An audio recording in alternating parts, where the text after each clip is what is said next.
Hi, this is Steve O'Mooney, and you're listening to another production of the Four-Eyed Radio Network at foureyeradio.com.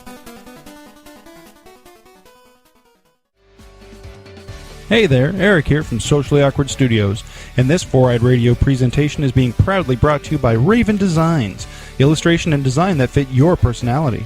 For samples and inquiries, visit ravencruise.com. Starfleet Escape Podcast. Prepare for launch in 3, 2, 1. Enjoy the ride. Welcome to the Starfleet Escape Podcast on the Four-Eyed Radio Network, where we escape into the Star Trek universe. This is episode number 52 and is being recorded on January 9th, 2015.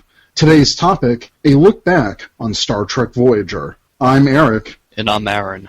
This episode is brought to you by Revenge Lover, illustration and design that fit your personality. For samples and inquiries, visit revengelover.com. Hey, Aaron. Hi, Eric. How are you this week? I am in a frigid wasteland known as Chicago, much like Voyager's episode Timeless. Is that the one when they crash? Into a frozen planet. Yeah. I feel like I'm on that planet right now. I see. It's so bitterly cold and snowy and crap. Yeah, Boston hasn't had it quite as hard as you guys, but we did have wind chill warnings yesterday, and they canceled schools because of how cold it was, and we just had a dusting of snow today.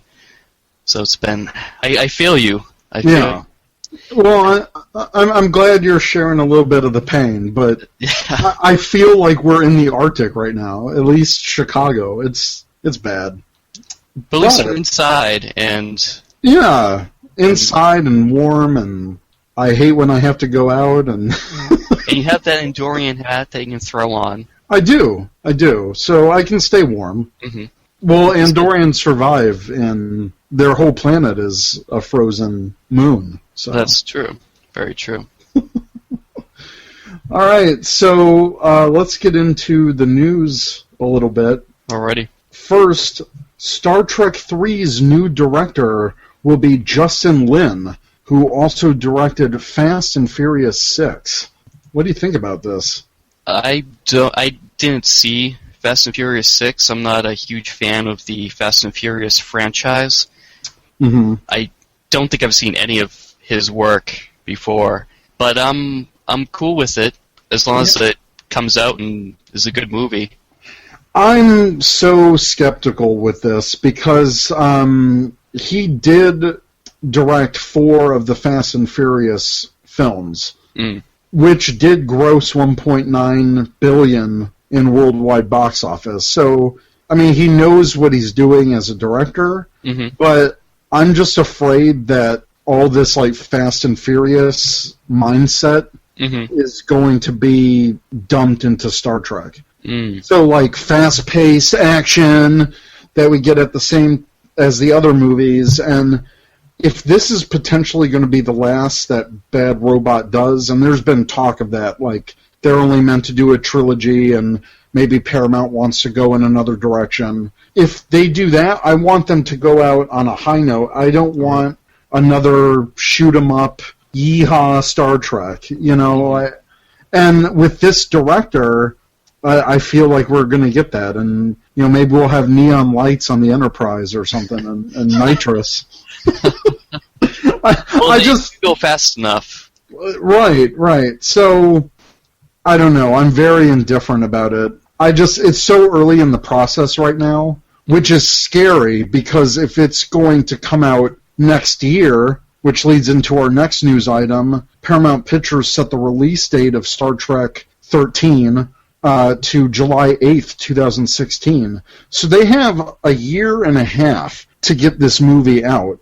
And I'm afraid that's not going to be enough time with all the effects. Right. And I don't even know if they nailed down a script yet or what the final script treatment is going to be. Right. And I mean, they would have to start filming now, especially since all the Star Trek movies are very effects-laden. You almost need a year just for the effects. Right. So I'm very worried that this is going to be rushed. Mm-hmm.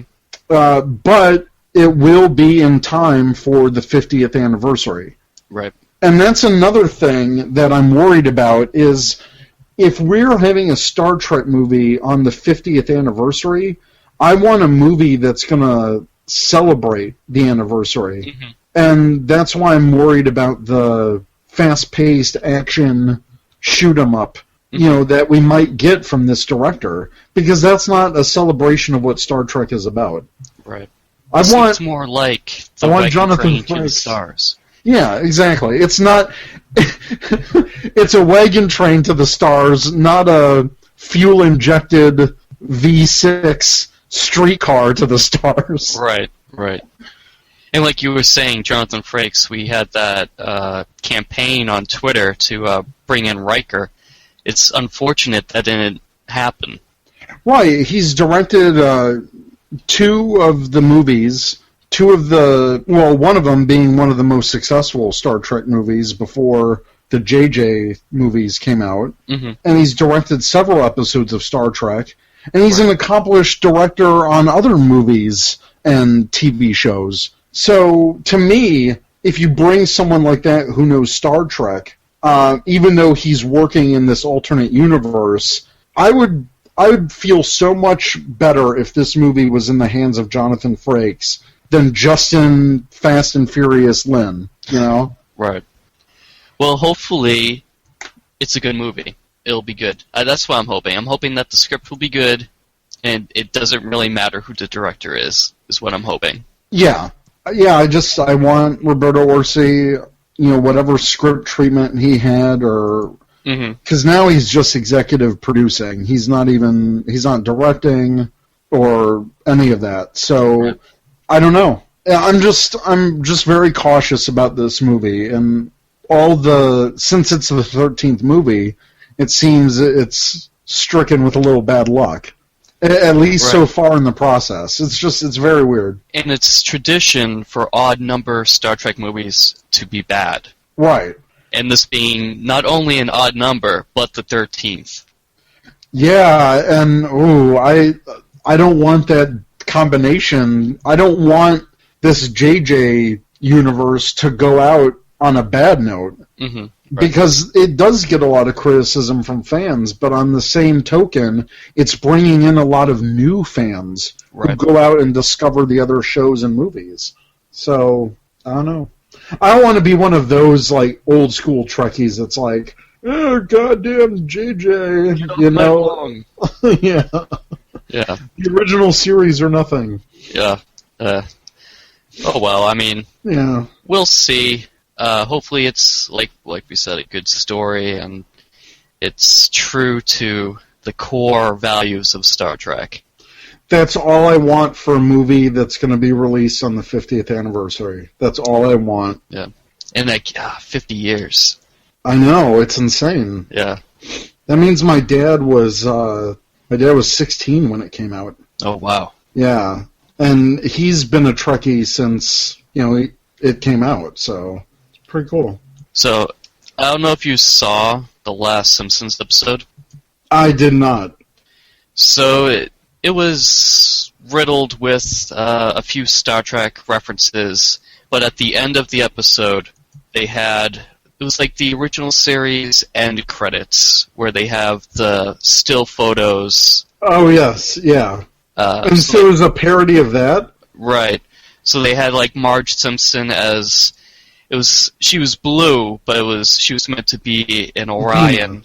Oh, okay. They had someone it was basically Sulu with the fencing, and a few other shots. They had Bart Simpson in a turbolift, not a turbolift, a Jeffries tube. Oh, like Scotty. Like Scotty. They had the cat, the crazy cat lady? Yeah, yeah. Okay, so...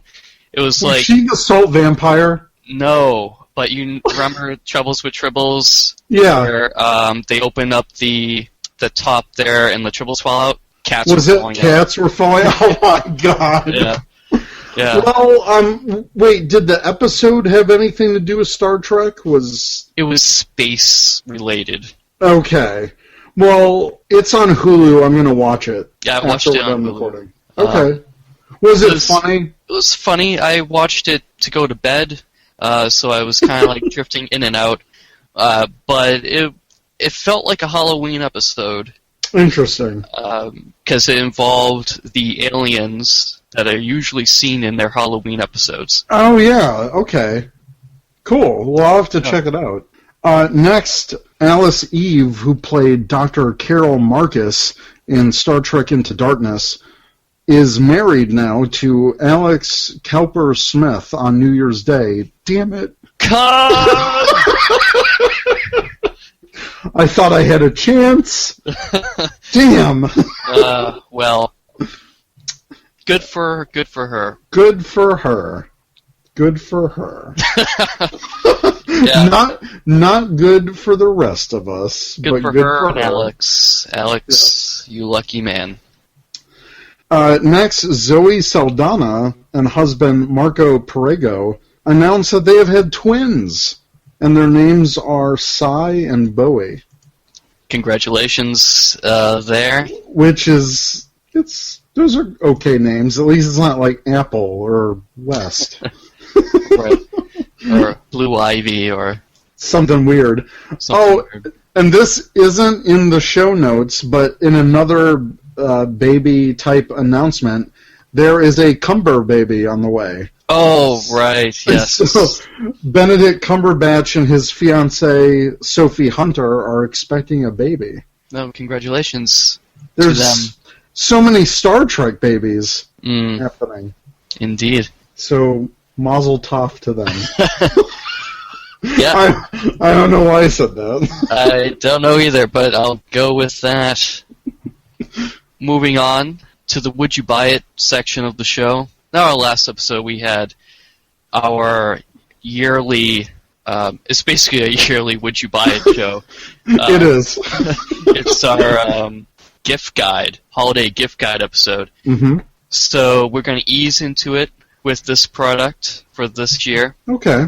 So, Eric, would you buy this product? Yes and no. Mm-hmm. I'm kind of on the fence about it. How about you? Likewise. All right, and what we're talking about is the original series paper clips. So for $20, you can get a set of Star Trek paper clips, 40 clips broken down into 20 NCC 1701 clips and 20 Delta Shield clips. I do have to admit, this is very creative. Yeah. This is a very creative thing. Mm-hmm. But for $20, that's essentially 50 cents a clip. Mm. And I don't know, I think these would be too cool to use. Right. Well, I definitely wouldn't use them, in an office setting, because they'll be gone before you know it. Right, people will just take them. People will just take them. Right. People might not know Star Trek, and they're like, oh, what's this? Throw it away. Right. So, or they'll play with them and, bend them out of shape. You're like, no! No, my paperclip. So, I think the price is crazy. Right. It's a creative idea. I would get them maybe for home use. Mm-hmm. But then again, who files anymore? Everything's on computer. Right. These will be available the second quarter of 2015 from Icon Heroes.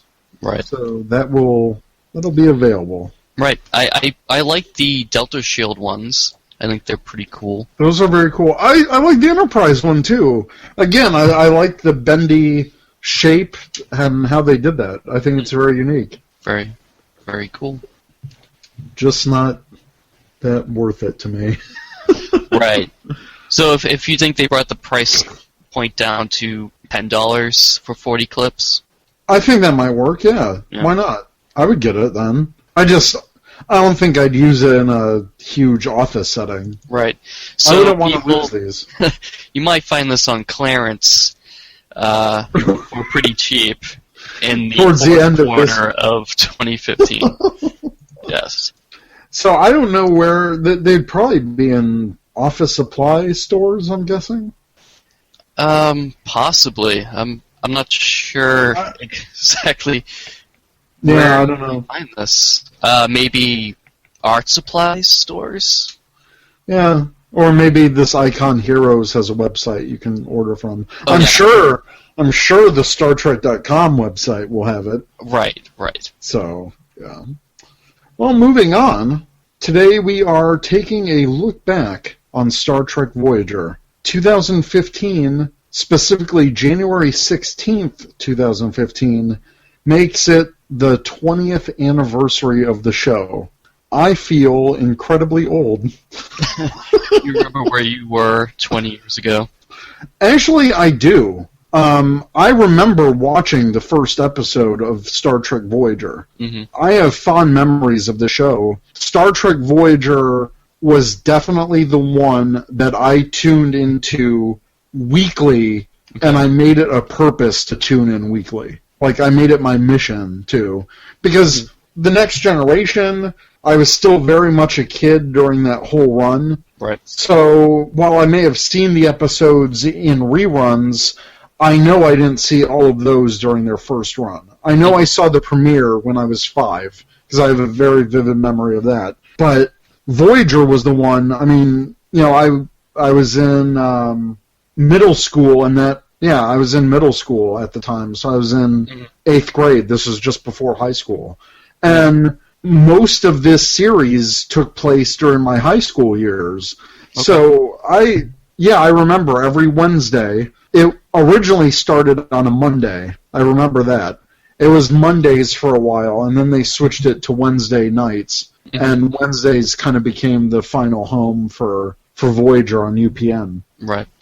But what's unique about Voyager was this was a Star Trek series that launched a network. It launched the UPN network, which stood for the United Paramount Network, but that was a huge deal back in the day. Like, They were really promoting this to be the channel that you tune into. They were trying to be in the top 4 after CBS and NBC and ABC. Right. It was definitely a bold move, and I remember the premieres or the promos that they had leading up to Voyager, and it was like, I don't remember all of it, but I remember there's a very epic feeling, and the ship would fly by, and it would say, Voyager, coming in January, and it was very cool.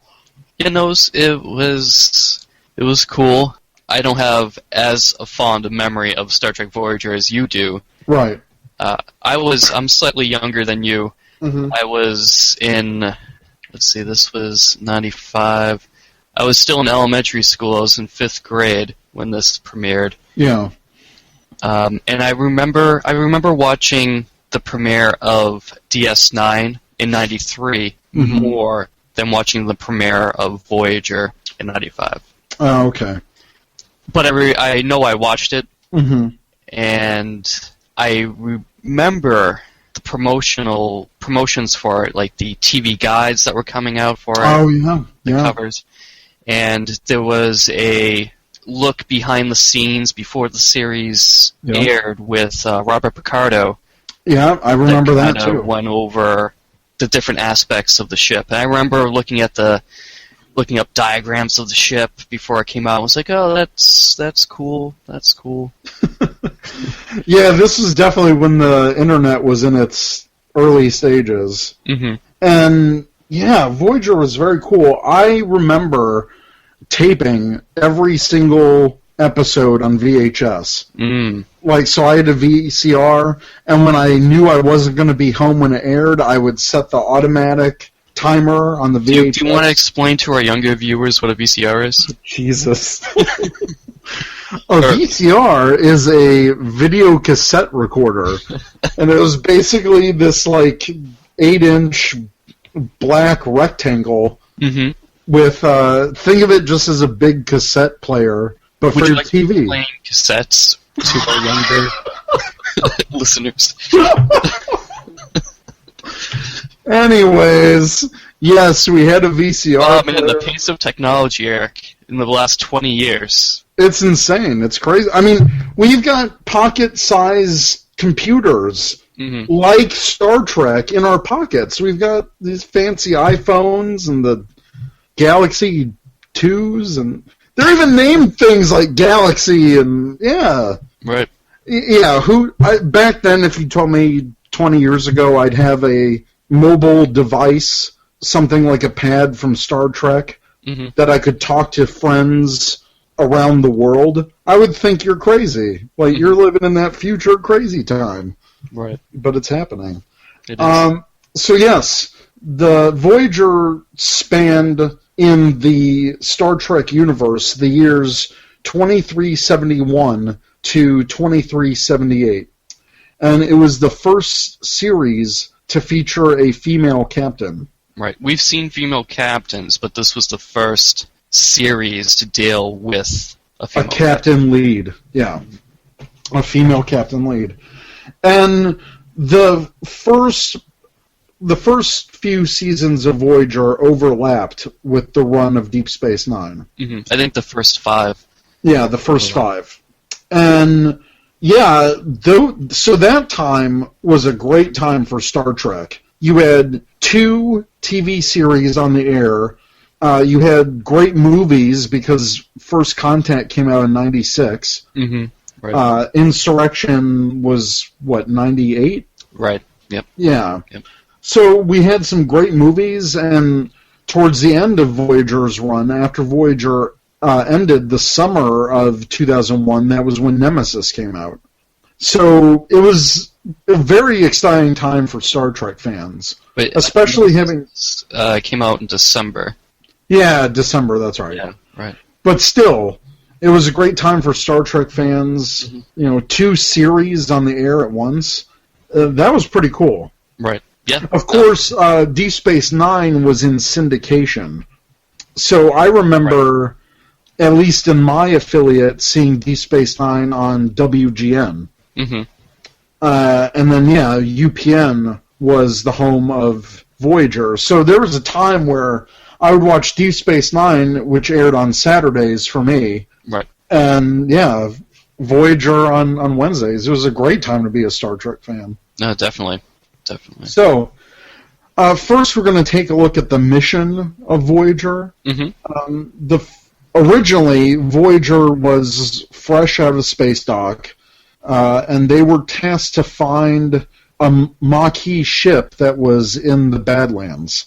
And originally, the reason Voyager was picked for this was because Tuvok was a double agent. He was a spy for the Maquis. He infiltrated the Maquis, became a part of Chakotay's crew, and it was time for them to bring him in, and Janeway was a trusted friend of Tuvok, and I think that's why she got this mission. Right. She recruited a former Maquis, Tom Paris, to help track down Chakotay's ship in the Badlands, and they end up getting both the Maquis ship and Voyager got flung into the Delta Quadrant by being known as the Caretaker.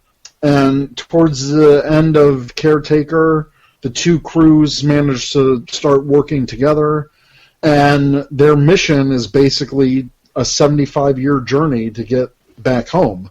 But in the meantime, carrying out the ideals of Starfleet of exploration, right, and, peace. Which I always thought that premise was very interesting because to me it gave it a very original series feel, because the original series, they were on this 5-year mission going into unexplored areas of space, and now Voyager has this whole quadrant where no one from the Alpha Quadrant has been. Right. And they had this amazing opportunity. So what did you think of their mission? Or the circumstances that got them to where they were? Right. I really didn't like the premiere episode, Caretaker. I will say the first season is a little rough. Yeah. I think that they could have had a better premiere episode. Mm-hmm. Now, have you done any kind of Voyager rewatch? It's been a while since I've watched any real full episode of Star Trek Voyager. The last episode was Tuvix, probably. Okay. That I watched. And during when this podcast launched, I watched The Caretaker, as well as the other premiere episodes from all the other series. Right. And we've watched Endgame together. Right, that's true. So those are the only episodes I watched in recent memory. I know we're kind of getting a little bit off topic, but would you be willing to rewatch Voyager with a new perspective, or you still hate it passionately? See, I don't hate it. I did, like you, every Wednesday watch Star Trek Voyager. So I did watch every episode. Okay. It just, coming from the Next Generation, it just it was missing something. I don't know what it was. I don't know if it was because they were isolated away from the Federation. Which in the later seasons they started to resolve that with being connected to Starfleet with communications, and towards the end of the series actually getting missions from Starfleet to investigate certain things. Yeah, Voyager, I mean, it was definitely different. They were on their own. But part of me really liked that aspect, though, because it wasn't the same thing that we got before. Right. Deep Space Nine tried to change that by having a space station. And I think for Voyager being another spaceship series, I thought it was a good idea to have them isolated, and because it brought up all these new problems. They had to figure things out on their own. They couldn't rely on Starfleet to send backup. They had a lot of things that they had to deal with. So for that, I give the series credit for trying something new. Oh yeah, it was definitely unlike any other series that we've seen. Yeah. Personally, and Voyager more so had a family aspect to it, but so did Next Generation towards the end. Right. Like there was that sense of family. Do you think that's where you feel a little off with Voyager? Like it wasn't the same sense of family, or do you think Voyager was trying to replicate that sense of family that Next Generation had? Possibly. It might have just been the dynamic between the characters that just didn't work for me. I'm not sure. I'm not sure what it was. I mean, I'm not making this like a Voyager grilling episode, but yeah, I mean, Voyager had a lot of things. I mean, it had a mixed crew of Federation and Maquis. Yes, which is crazy if you think about that. They're able to have them work together. And I think a lot of people's criticism was that there was episodes that were dealing with conflict between the crews. Some people thought there wasn't enough of that, that they were too easily integrated early on. Right. And they did address it a few times, especially the rivalry between Chakotay and Tom Paris. Like, they really butted heads the first few seasons of Voyager. Well, let's talk about the ship itself. Yeah, sure. So, Voyager was an Intrepid class vessel, which was designated as a small, multi-purpose science ship. It only had 15 decks. Which is smaller than the original Enterprise. Right. But in terms of, like, length, it was comparable. It was comparable to the Enterprise. It was just more squat. And definitely for... It was missing a neck. Yeah, exactly. It was more streamlined. Right. What did you think about the design of Voyager? I actually did not like the design of Voyager. Oh, really? That might be one of the things I didn't like the most. Was the ship? Voyager, yeah. I didn't like... the ornament. I've got it. I've got the ornament. I still have mine on the tree. I haven't taken my tree down yet. It's January 9th. No, that's cool. Whatever works for you, man. Right. Christmas all year. It'll come down. It'll come down eventually. Yeah, when Ashley gets back, that's when they'll come down. But yeah, so I do have the Voyager ornament right here. So I'm holding the actual ship. To me, this was actually one of my favorite designs. I really like the evolution that Voyager had in terms of the lineage of starships. So I like the more streamlined look. It made the ship look fast, even standing still or going at impulse. So when there were shots in the series where it like turned and warped off, I thought that was so cool. It's definitely one of my favorite designs. I really like the Voyager. See, I like the ventral view looking down on the ship. It's just the side view. Something about it. I was never a fan of that kind of squashed design. Yeah. Even with the Sovereign class starship, I didn't like how it. Oh, really? It squashed everything? Yeah, how it just blends into the secondary hull. Does that mean you're not a fan of the Equinox and the Nova class starship? Right, yeah. Is that another problem? Right. Okay. Yeah. So you basically want, like, boom, define saucer, boom, define engineering section. Right. You like the neck. I do. It doesn't have to be a large separation between them. Right. I just would prefer something to indicate the connection between the primary and the secondary. Now, did you see the designs for Voyager when it was going through its design phase? Because at some point it did have a neck. I saw a early foam. The foam mock-up. Yeah. And it had the underslung nacelles. Right, like the runabout. Yeah. Kind of. I didn't like that design either. Okay. To be honest. I know they were trying to go with something different, which I appreciate, because it's nothing like ships from the Next Generation. Right. So another design aspect of the ship is the variable geometry pylons. Yes. Which hold the nacelles of the ship. So the goal of these pylons are to make the warp field more efficient and to lessen its damage to subspace. Which deals with a problem that came up in the Next Generation. Right.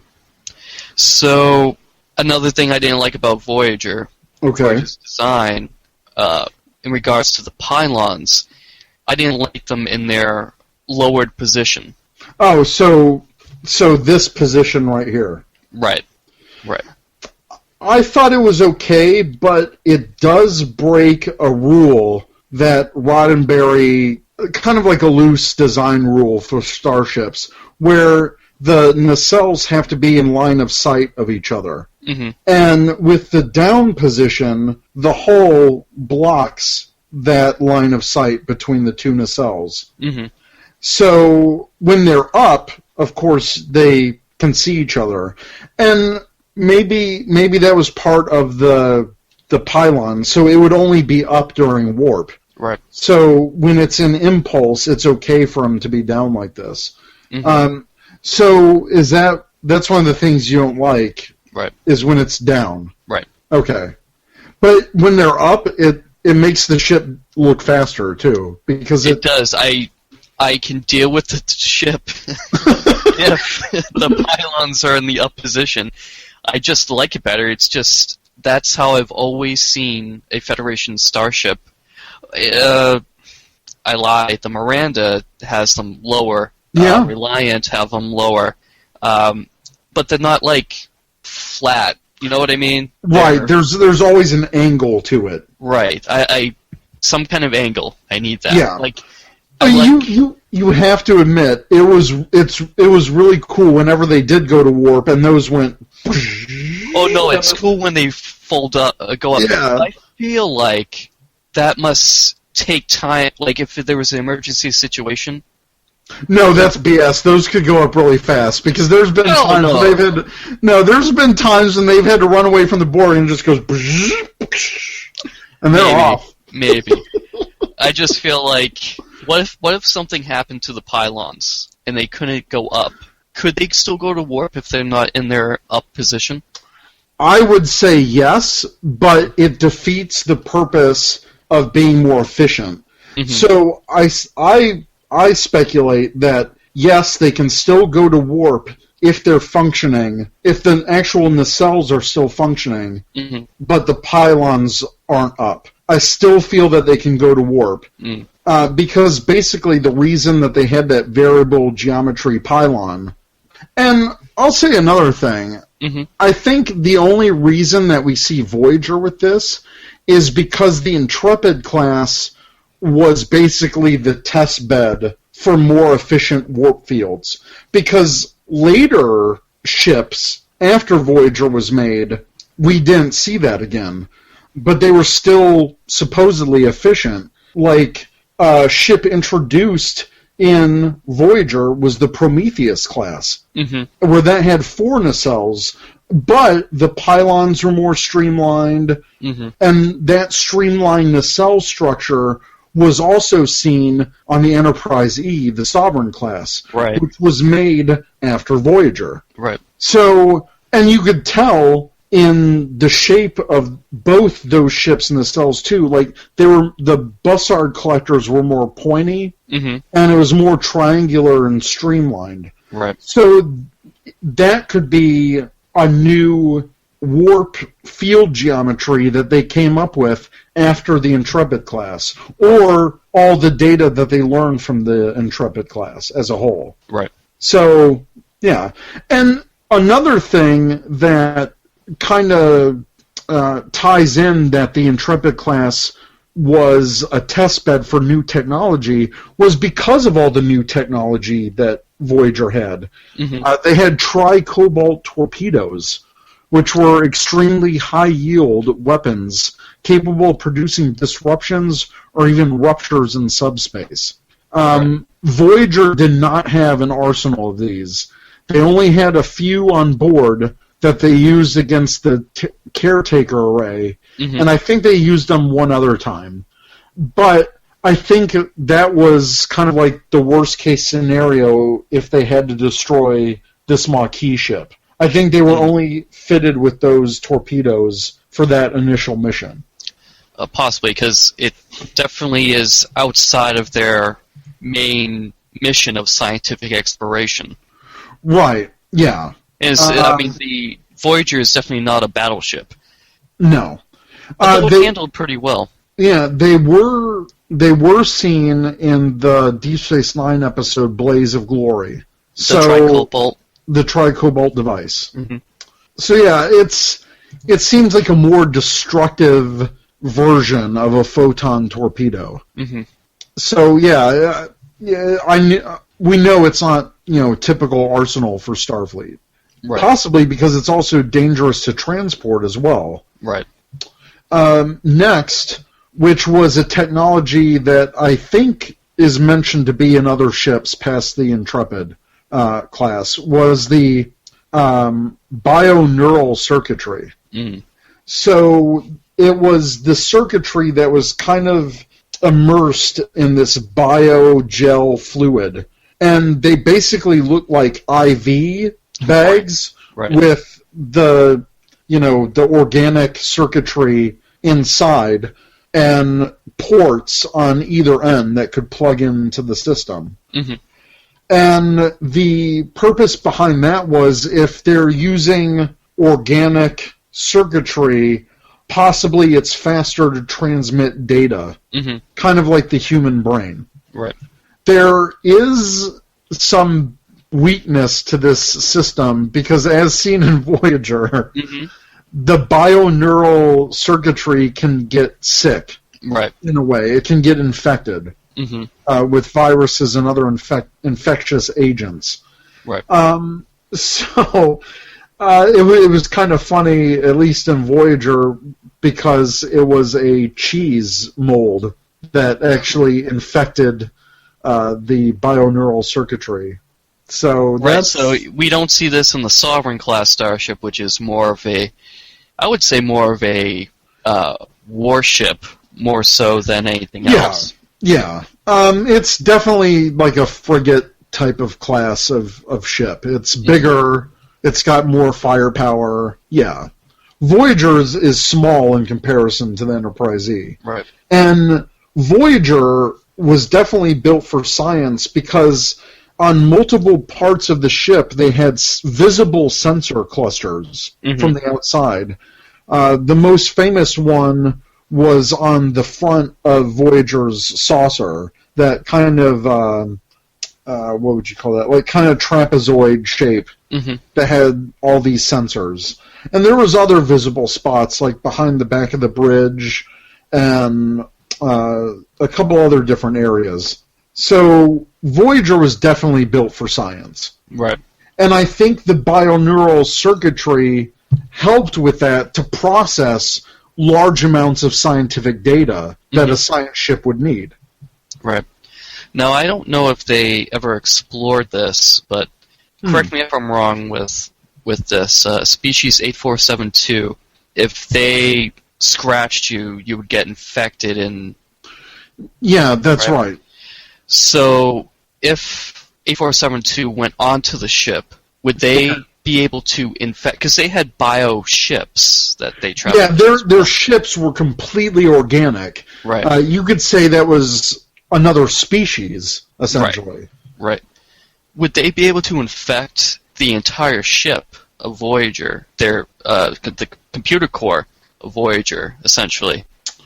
Well, the computer core is still, I think, a standard computer core. It's just these bioneural circuitry, these gel packs, served as the isolinear chips that we see. Right. So most of the isolinear chips were replaced with these bioneural cells.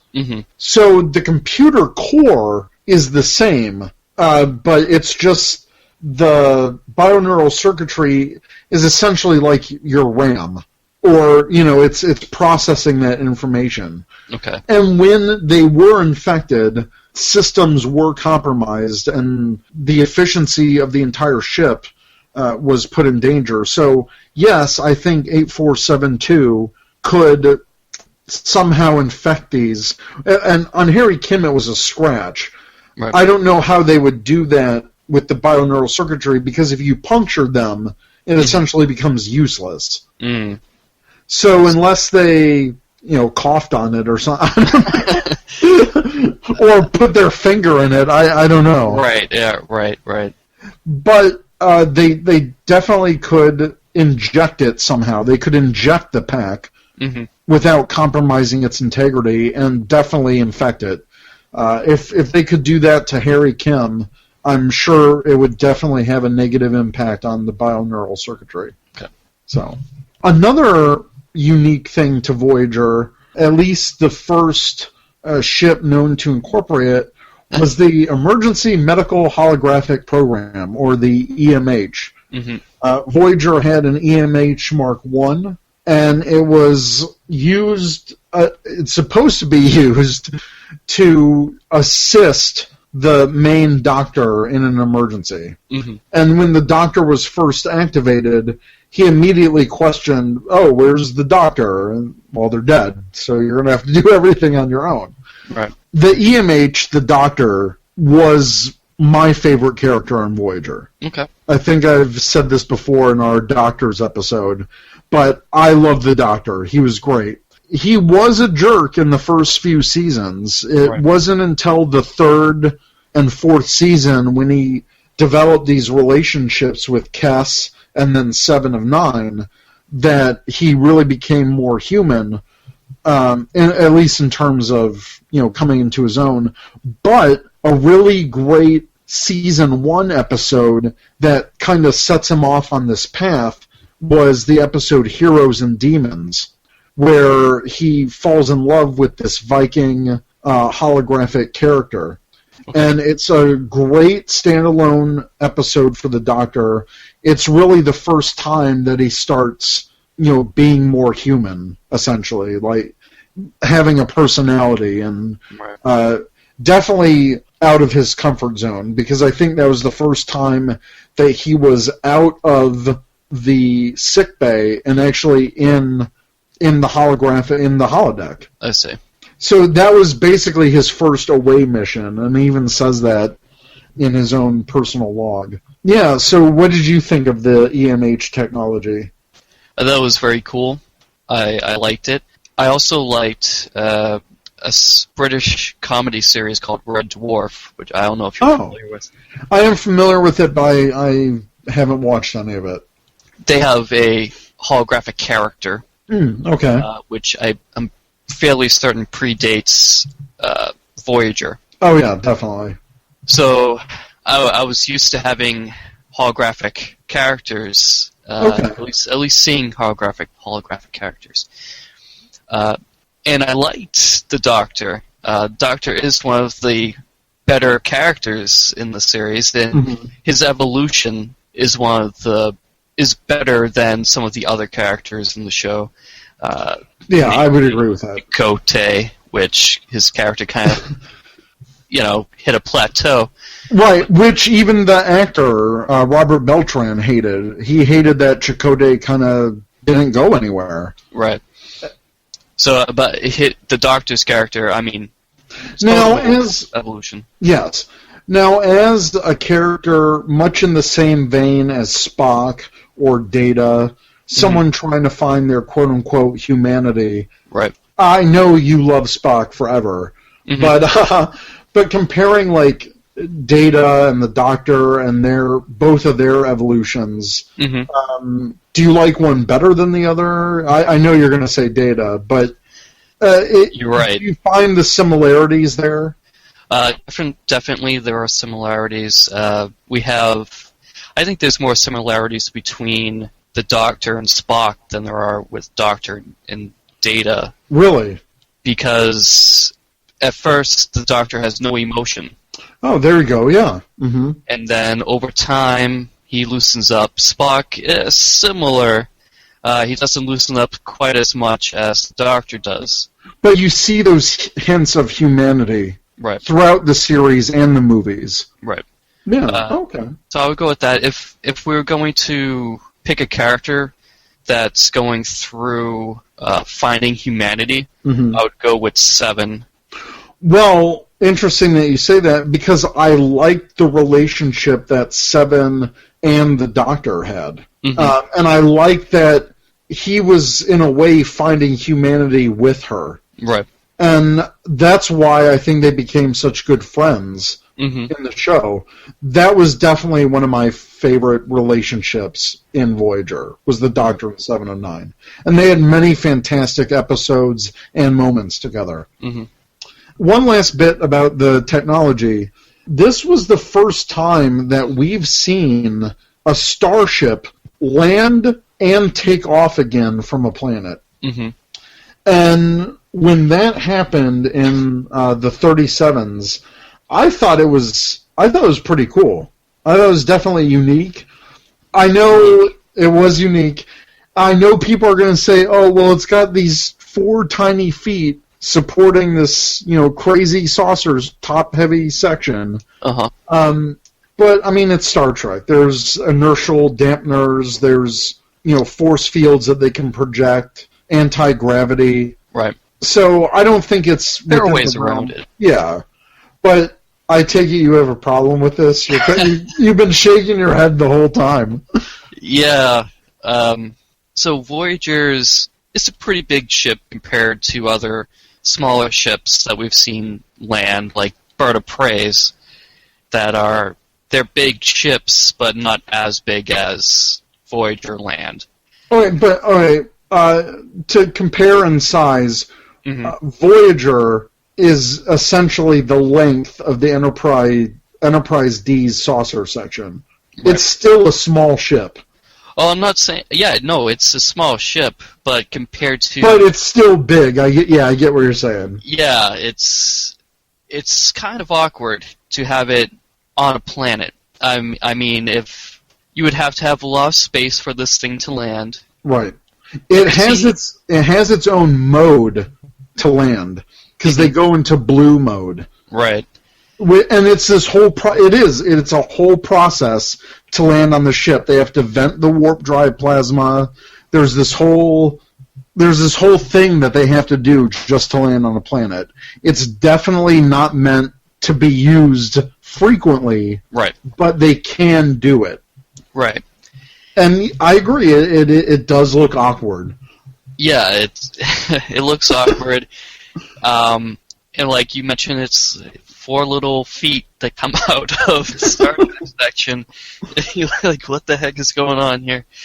And yeah, and they come up with ways to explain why the saucer isn't falling, like you said. It's the first time we've seen or at least the first time we've seen a starship, a Federation starship land. Yes. Now, if they had the budget in the original series, the Enterprise would have been landing on the surface of the planet, and we probably wouldn't have the transporter. Exactly.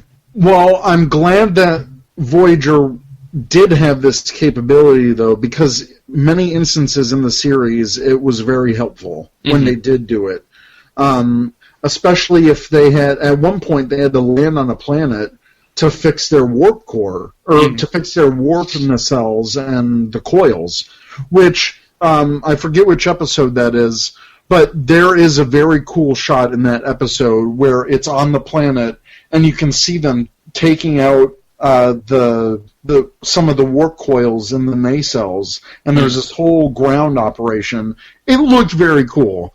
Yeah. And to survive in the Delta Quadrant, I assume they had to do that a couple times that we didn't see in the series, just to replenish, fix the ship externally, which is one of my complaints of the series, that it wasn't more battle-worn as they went on. Right, it still looked pretty. It still looked shiny and pretty week after week. Yeah. They must have had some of the best engineers in Starfleet and the Maquis, and they did. But Voyager, over the years, they did incorporate alien technologies. Mm-hmm. They did do their own improvements. But yeah, outwardly, no, it didn't look like they did anything. But there were instances in the series where it got trashed pretty bad. Right. And we did get to see that, so that was cool. Right. Yeah. Well, I think we're done talking about the ship, unless you have any more thoughts. No, I think the color seemed a little off of the ship. That's nitpicking, but that's very nitpicky. I don't know why it was a different gray than the Enterprise. On the ship was unique to Voyager, which I thought was a little weird, personally. I didn't think it was weird. I thought it was cool, and they had that secondary deflector dish on the saucer. Yeah. No, I thought that was cool. I liked that aspect of the ship. I like that too. Yeah. And it's great that you can see that redundancy, because if the main one went out, they could still fly around. So even though it was an accident that Voyager got stuck in the Delta Quadrant, it was definitely the perfectly capable ship to survive the Delta Quadrant. Mm-hmm. So do you think, we do have that Nova-class starship.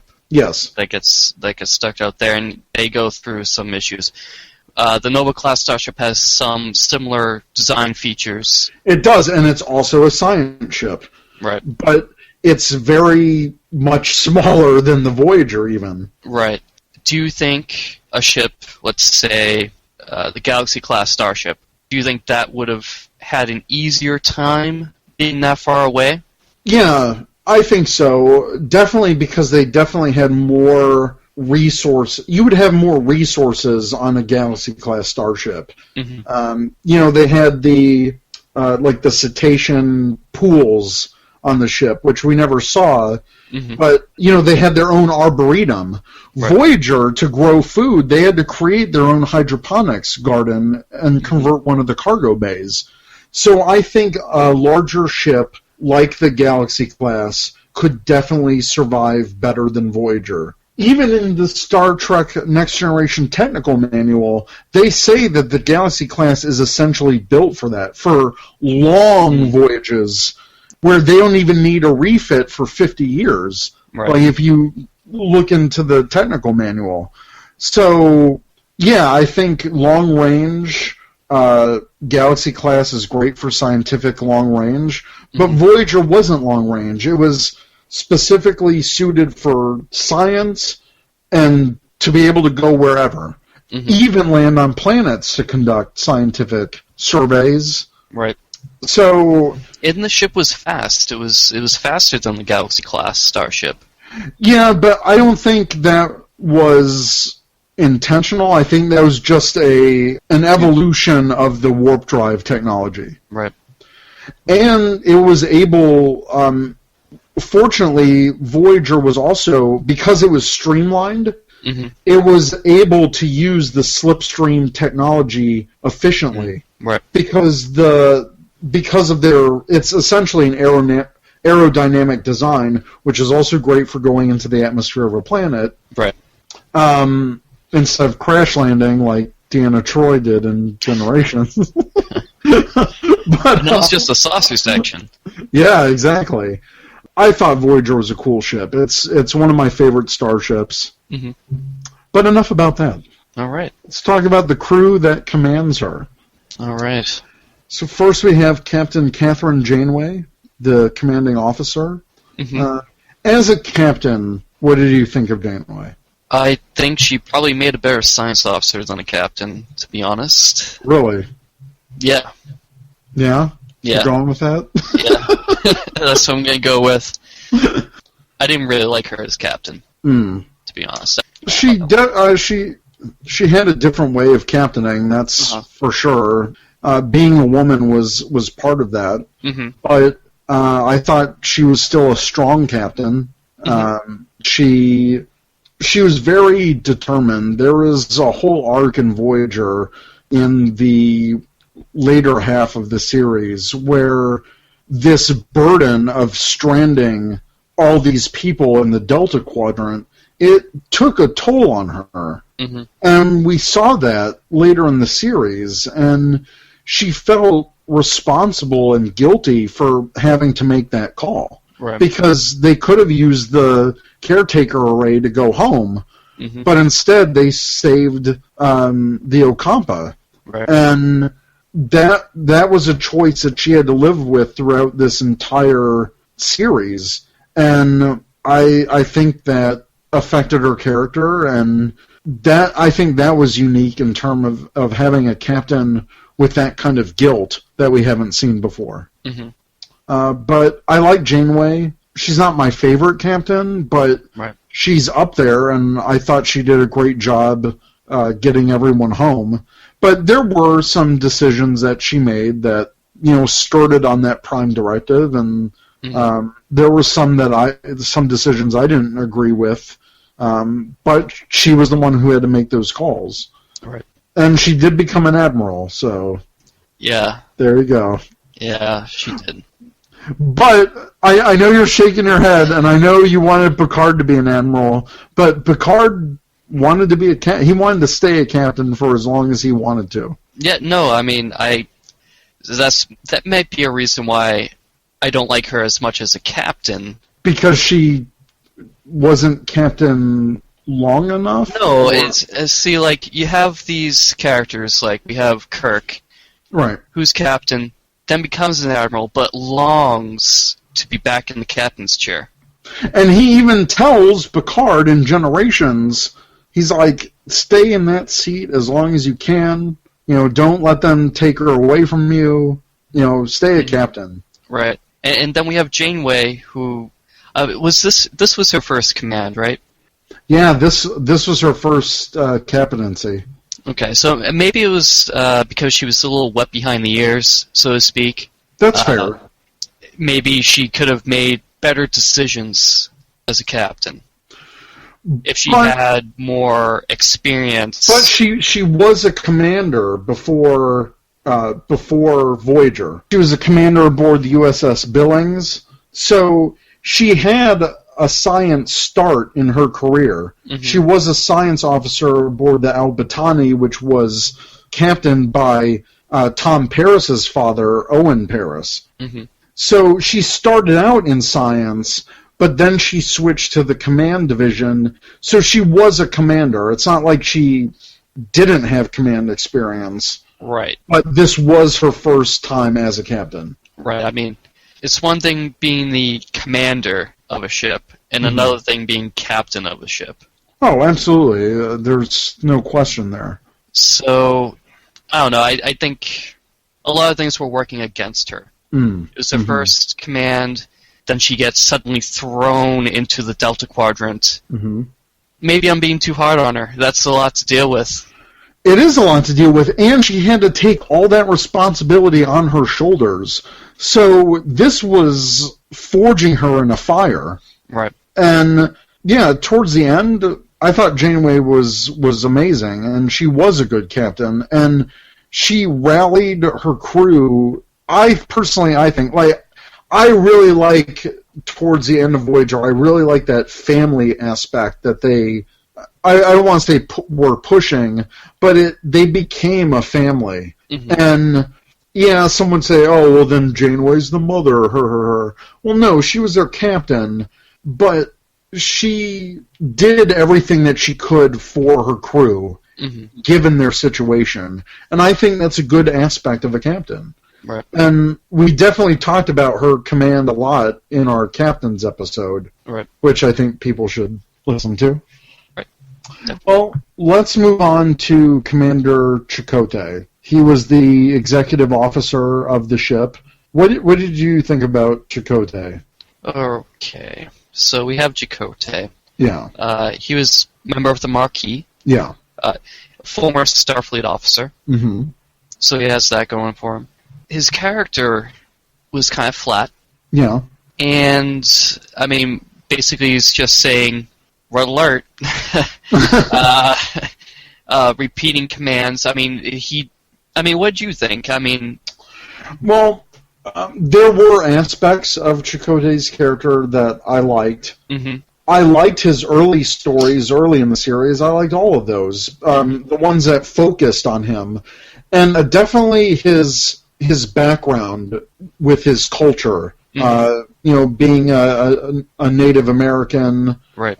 And it was heavily implied that his tribe were on the planet from the Next Generation there was that dispute with the Cardassians. Right. And he was from that planet. That was heavily implied. And that's why he joined the Maquis. But I liked the episodes that dealt with his culture and went into that backstory, and there were a couple of them. Mm-hmm. But yeah, I feel he got the short end of the stick in terms of character, and it's something, like we said, that Robert Beltran became very vocal about when he was filming Voyager. Mm-hmm. And, last year I got the chance to see him talk about it.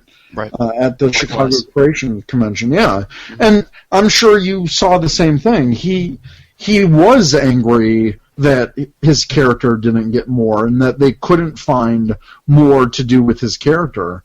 Mm-hmm. So in that respect, yeah, he was very flat. He's not my favorite commander at all.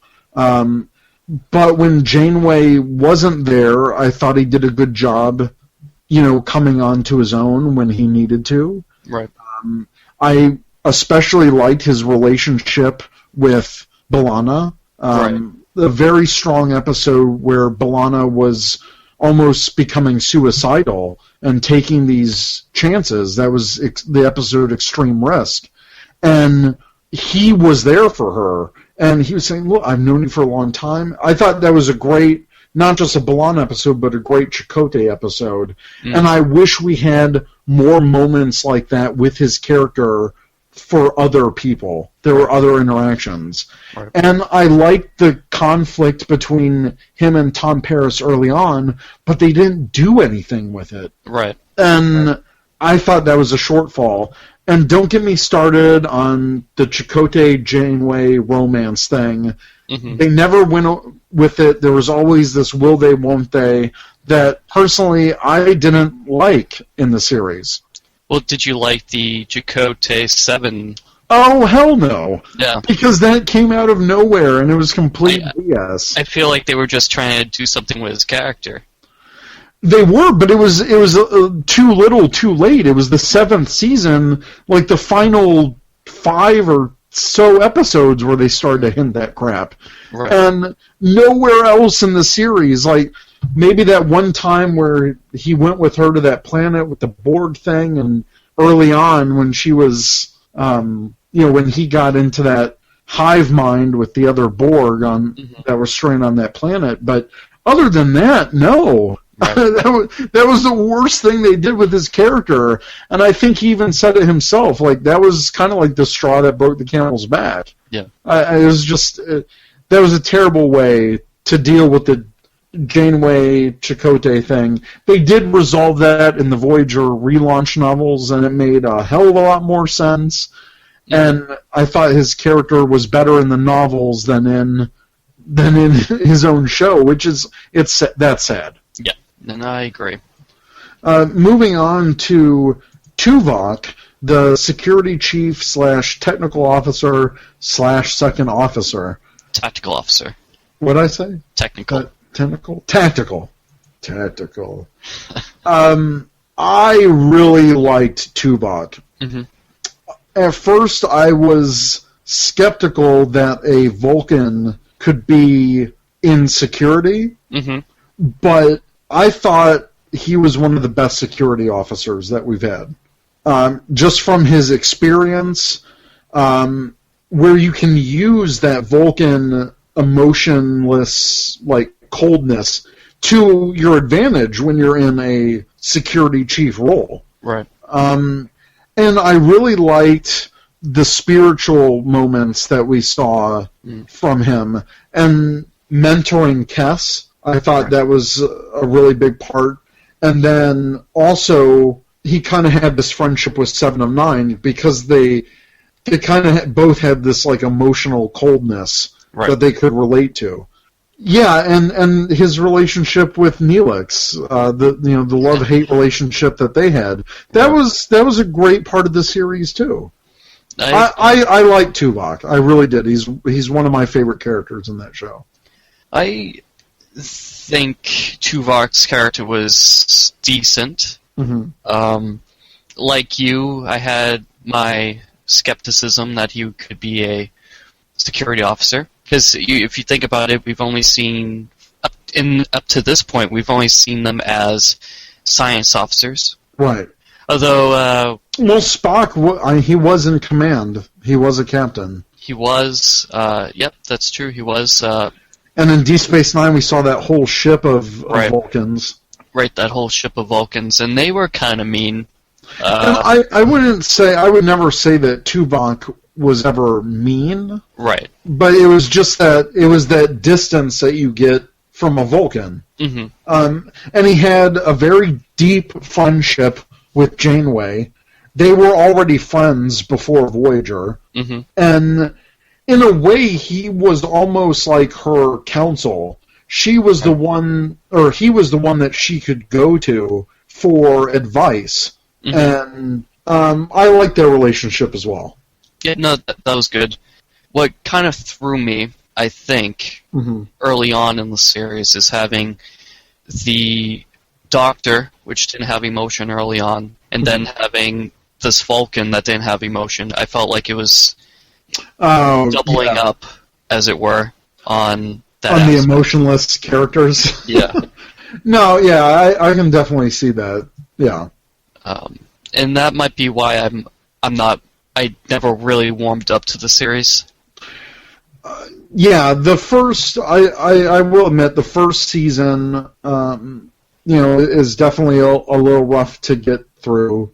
The second season, they start finding their own, and there's a lot of great episodes, like Tuvix, which was a season 2 episode, and we talked about, which was a great episode for his and Neelix's character, even though they became one person. Right, and rewatching that episode, it was really good, because my memory was totally off about that episode. I thought it was ridiculous the first time I saw it. And it ended up being highly emotional and impactful. Right. That's why I think you should do a Voyager rewatch. Maybe I'll consider it. Okay. I'll consider it. All right. But yeah, I definitely think it's when I think Voyager started finding its own in the 3rd and 4th season, and the later seasons I thought were the best. Mm-hmm. But Tuvok did get a lot of great focus episodes, and he was one of the more fleshed out characters in the show. Right, because we did have that episode where we flashback, I believe it's called, where we see Sulu. That was cool. That was very cool to see. That was a great episode, and I believe that was the 35th anniversary. That was the 30th anniversary special episode. Yeah. So yeah, and it was great seeing Sulu again. Right. That's another thing I like about Voyager. They had a lot of continuity, not just within their own series continuity, but with a lot of the other shows. I mean, we got Sulu, we got Q, we had Riker back at one point. Right. There was all these things that tied back into other shows, and I thought that's one thing Voyager did well as well. It helped to flesh out more of the Star Trek universe. Right, and that's what every series and movie should be.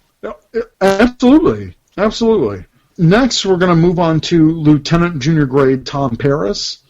He started out as a helmsman, and after Kess left, he also doubled duty as a nurse. And I'm wondering, was there no one on board that had any kind of nurse or medical training that could also help the Doctor? I think there were, we just didn't see them. For a science ship, there were very little blue shirts, I would say. Yep. But at the same time, the Badlands mission was, they weren't going in fully equipped. It was just going to be like, okay, we're just going to, catch these guys and move on to our real assignment. Right. And as we saw in Caretaker, most of the medical staff got killed. Yep. I mean, we lost the main doctor and several nurses. In Caretaker, sickbay was absolutely trashed. It was one of the hardest hit areas of the ship with that damage. So I believe we lost a lot of medical personnel when they got transferred to the Delta Quadrant. Right. That's why so early on, the Doctor took on Cass as a nurse. Yeah.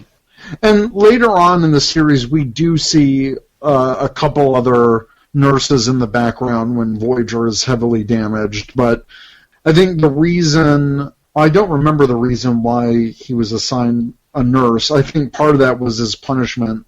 I remember in it was probably Caretaker when the Doctor, had this bad bedside manner. Yes. He was basically made Tom the nurse during this time that I was being, it's triage. And I think Tom even said at one point he did have some triage training. So I don't mind that he became a nurse. Mm-hmm. I did think it was odd because we never seen that before, especially someone pulling double duty like that. Right, something that's completely unrelated. Right. The helm and nursing. Yeah, becoming a medical assistant. But overall, I liked Tom's kind of cockiness, which is something that we haven't seen a lot in Star Trek, especially these later series, because everyone's supposed to be, oh, I live in a perfect world, and la la la, and my emotions are in check, and everyone's happy, a productive member of society. But he started out as a prisoner. He was disgraced. He had this cocky attitude, and he wasn't afraid to talk back to people or voice his concerns, and that was throughout the series. That just wasn't a first season thing. Right. So I liked his character for that. I liked that, he wasn't afraid to go against command and say, look, this is how I feel. This is what we should do. I also liked his friendship with Harry Kim. That was another strong aspect of Voyager. And I also liked his fascination with the 20th century. That was cool. Interesting. And we saw that early on with the 37s, which was Voyager's Season 2 premiere. He instantly recognized that was a Ford truck floating in space. Right. And I thought it was fun that when he built the Delta Flyer, he incorporated controls from Captain Proton and flips and switches and dials. Yeah, no, that was cool. Yeah, that was very cool. I liked that he was a greasehead, and he was their best pilot. Mm-hmm. And surprising for Voyager, I think this was one of the first times that we saw a character demoted. Mm. Well, I mean, Kirk. aside from Kirk, but that was another thing. Like, Tom had reflections of Kirk in a way, like a young Kirk. Mm-hmm. And it was just surprising to see his demotion and for it to stick for almost a full season. Right. Where he got bumped down to an ensign.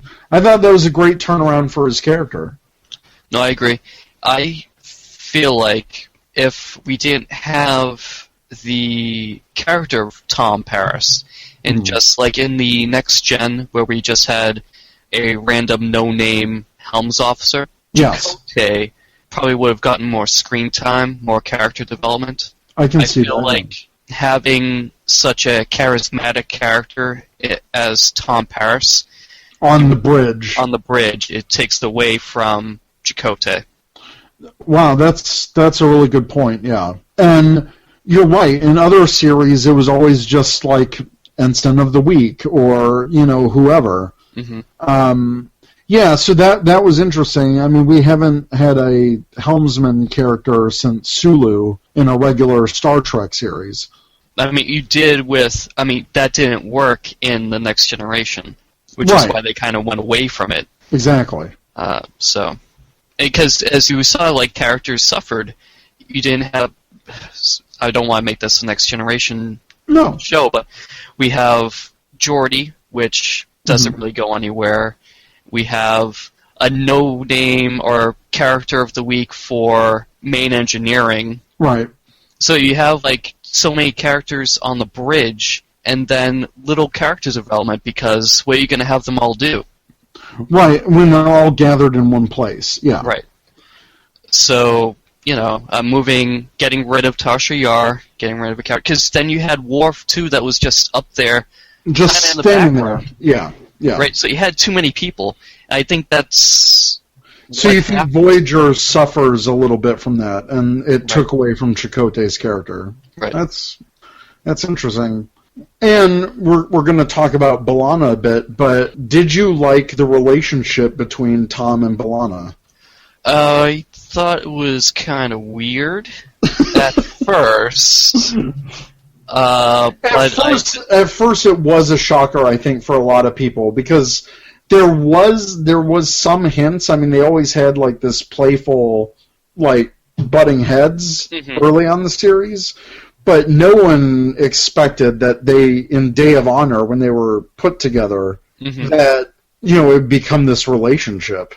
Right, because I felt like he was like another James Kirk. Kind of a ladies' man that wasn't going to settle down. Right. And then all of a sudden he becomes a family guy. Yeah, it was a change for his character, but I think it also helped, mature his character, because you can't have the cocky guy for 7 seasons. Someone's going to smack him upside the head. Mm-hmm. And I think that Season 4, Season 5, and then especially when he got demoted, it added another layer to his character, which I also think added another layer from the relationship he had with B'Elanna. So, and you're right, maybe with Tom there, maybe some of that development would have gone to Chakotay. Because Chakotay and B'Elanna, they kind of had a past too. Right. And, yeah, I like your theory. If Tom was gone, maybe Chakotay would have shined more. But I wouldn't want to sacrifice Tom's character. No, I wouldn't either. I wouldn't either. Yeah. So moving on to Lieutenant Junior Grade B'Elanna Torres, who was the chief engineer, and she was from the Maquis side. Mm-hmm. A brilliant engineer. Right. She had to do a lot to not only fix the ship, but incorporate all this new technology they were coming across. Mm-hmm. And one of my favorite early episodes with her was Warhead, where it was that Cardassian missile that also got swept into the Delta Quadrant. And she had to outsmart it. Mm-hmm. And because she was the one that originally programmed it. Oh, okay. So that was a fantastic episode for a character. There was another episode like that where, well, there's a few episodes like that. There's the one where she had to, fix this alien robot or android. I like that episode. Yeah, that was a good episode. And the other one later in the series where her and the Doctor were dealing with that psycho hologram, that hologram that went crazy. So yeah, I thought she was a strong character. She definitely butted heads with a lot of people, but none more so than 7 of 9 when 7 first showed up. Mm. But what are your thoughts on B'Elanna? I like the character. A lot of development with her character, yes. I think. It was nice. It was nice to have a Klingon back. Yeah, it was cool. She was half human, half Klingon. And not in a way we expect. You would think, like Worf, a security would be great for a Klingon. But so it was interesting to see, a half Klingon have, as an engineer and a chief engineer. And something that Chakotay fought for. Yes. Have her, which I liked that aspect, that she wasn't just given the job. Yeah, she wasn't just... Yeah, and she had to prove herself.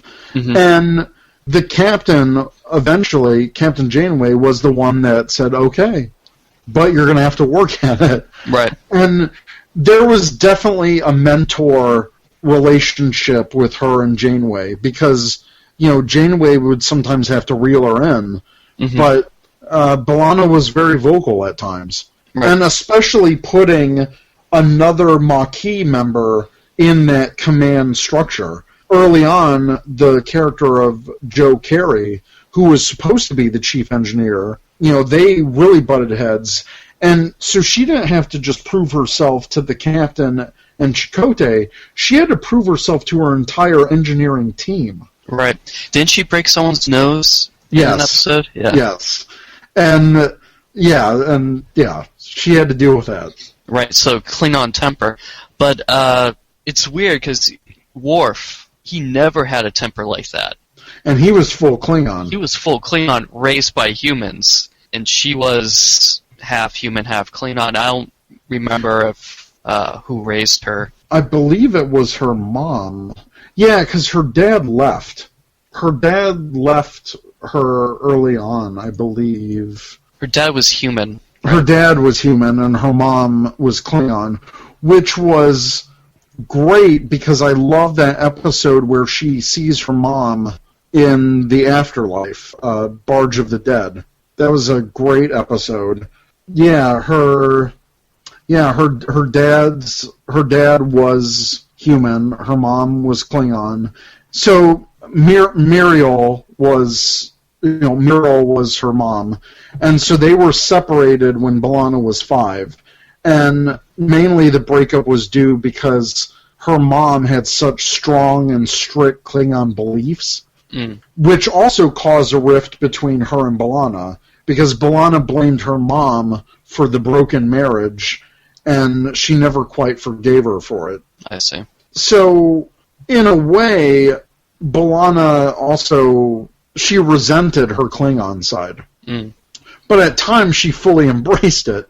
Right. She at least embraced the passion that Klingons had. Right. So yeah, I love that aspect of her. And a great early episode was when she was split into the pure human side and the pure Klingon side. Right. And she realized that she couldn't be separate because both sides give her strength. And that was the season 1 episode Faces, which is a very strong season 1 episode. Okay.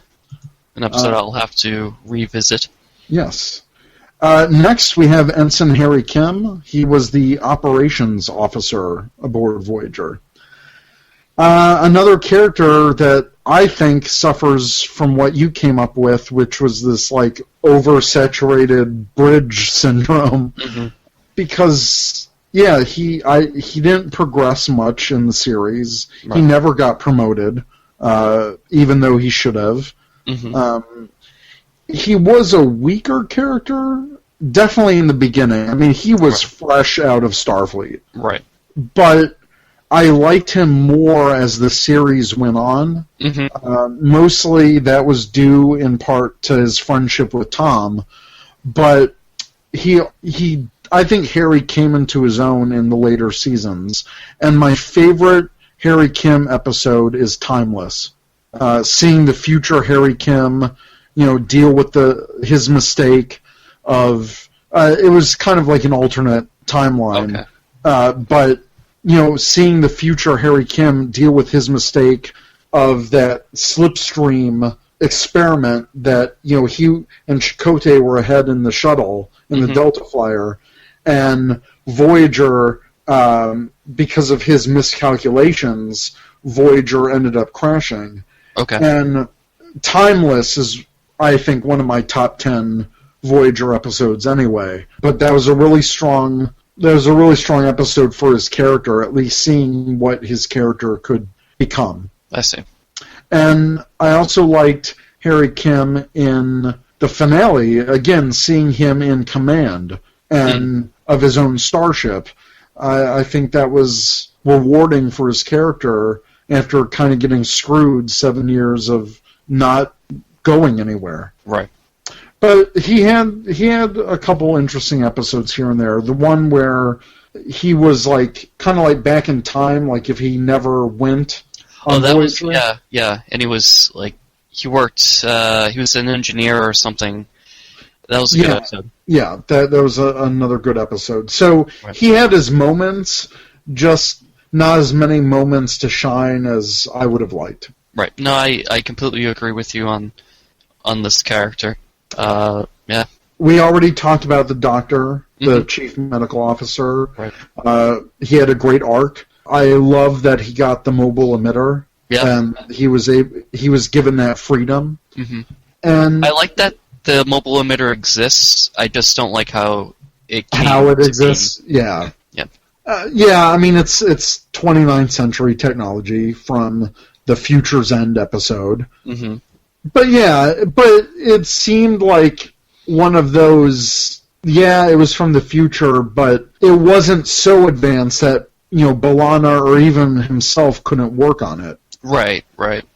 So it's like one of those things. Like I'll kind of allow it.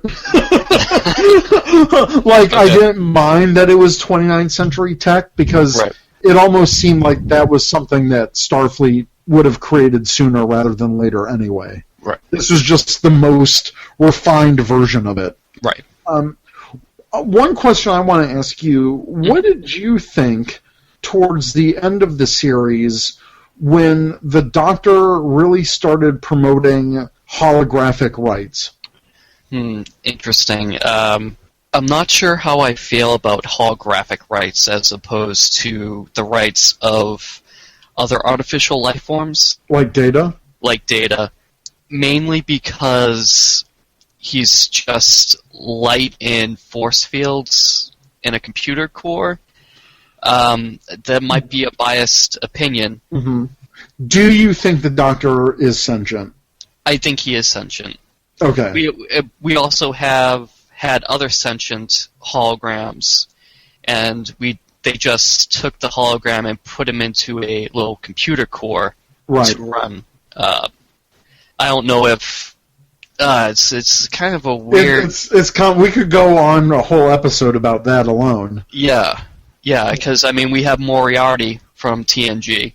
Is the character I'm talking about, where we put him into a little self-contained computer core where he can go and have his adventures or whatever he's going to do. Mm-hmm.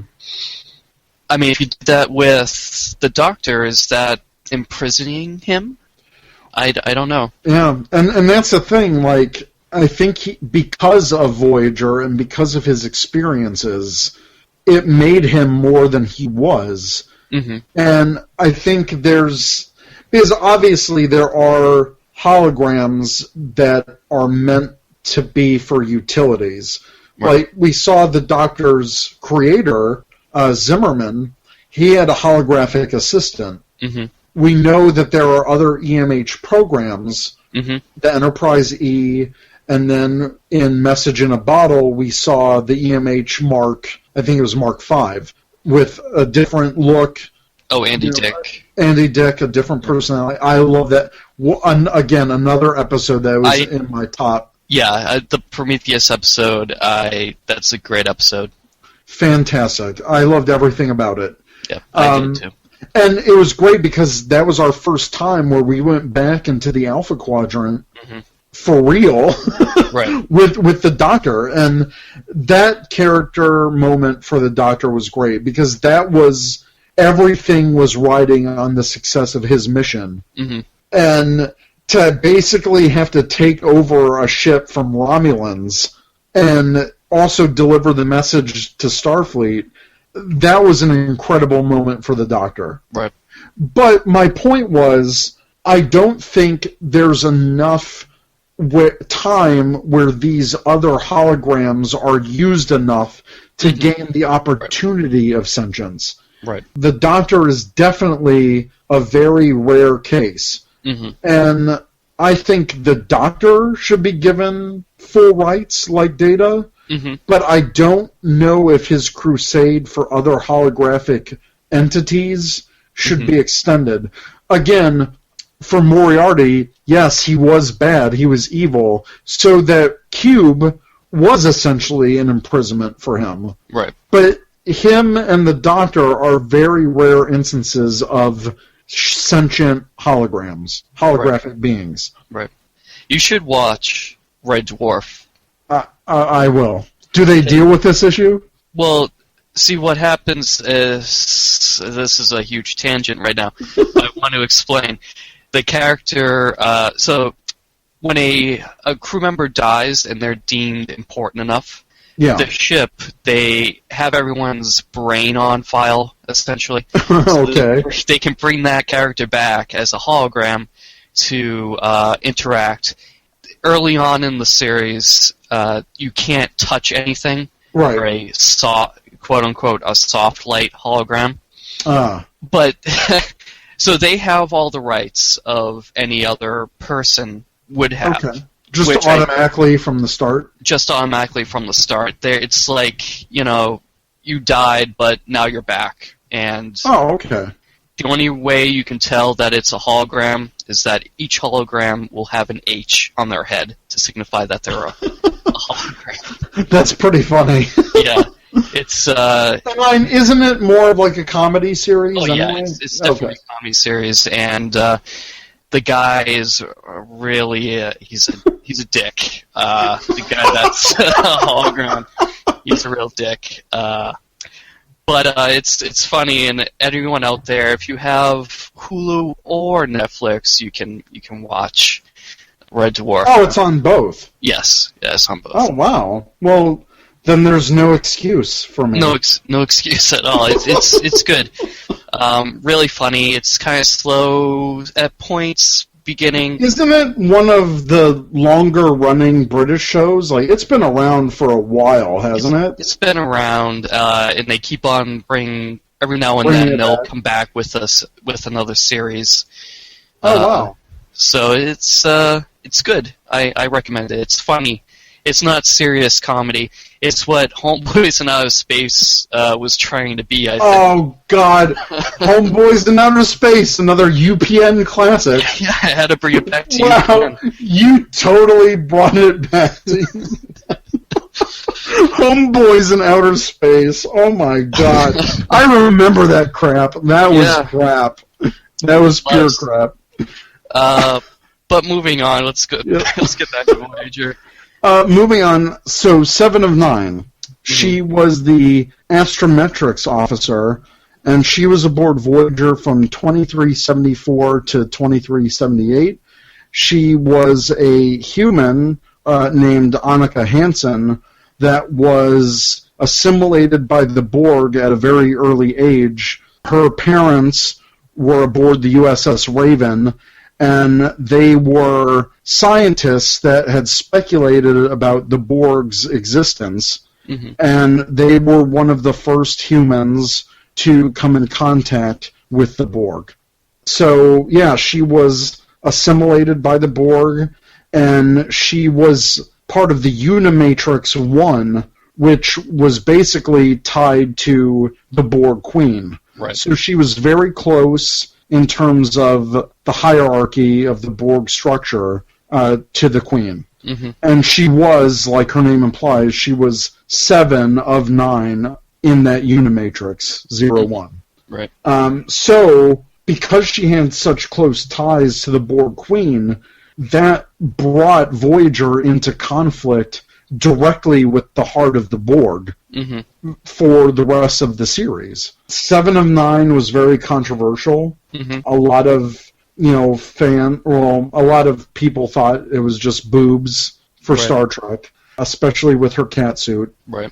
But 7 of 9 was a very complex character, and she became one of my favorite characters as the series moved on. Trying to find her humanity. A lot of people complain that Season 4 was just the season of 7 of 9, but when you bring a character in like that, you have to develop that character relatively quickly because they're part of the main cast. Right. So, yes, Season 4 is very 7 of 9 heavy, but I thought they did a great job of quickly bringing her character as part of the crew of Voyager. She had a lot of growth that season.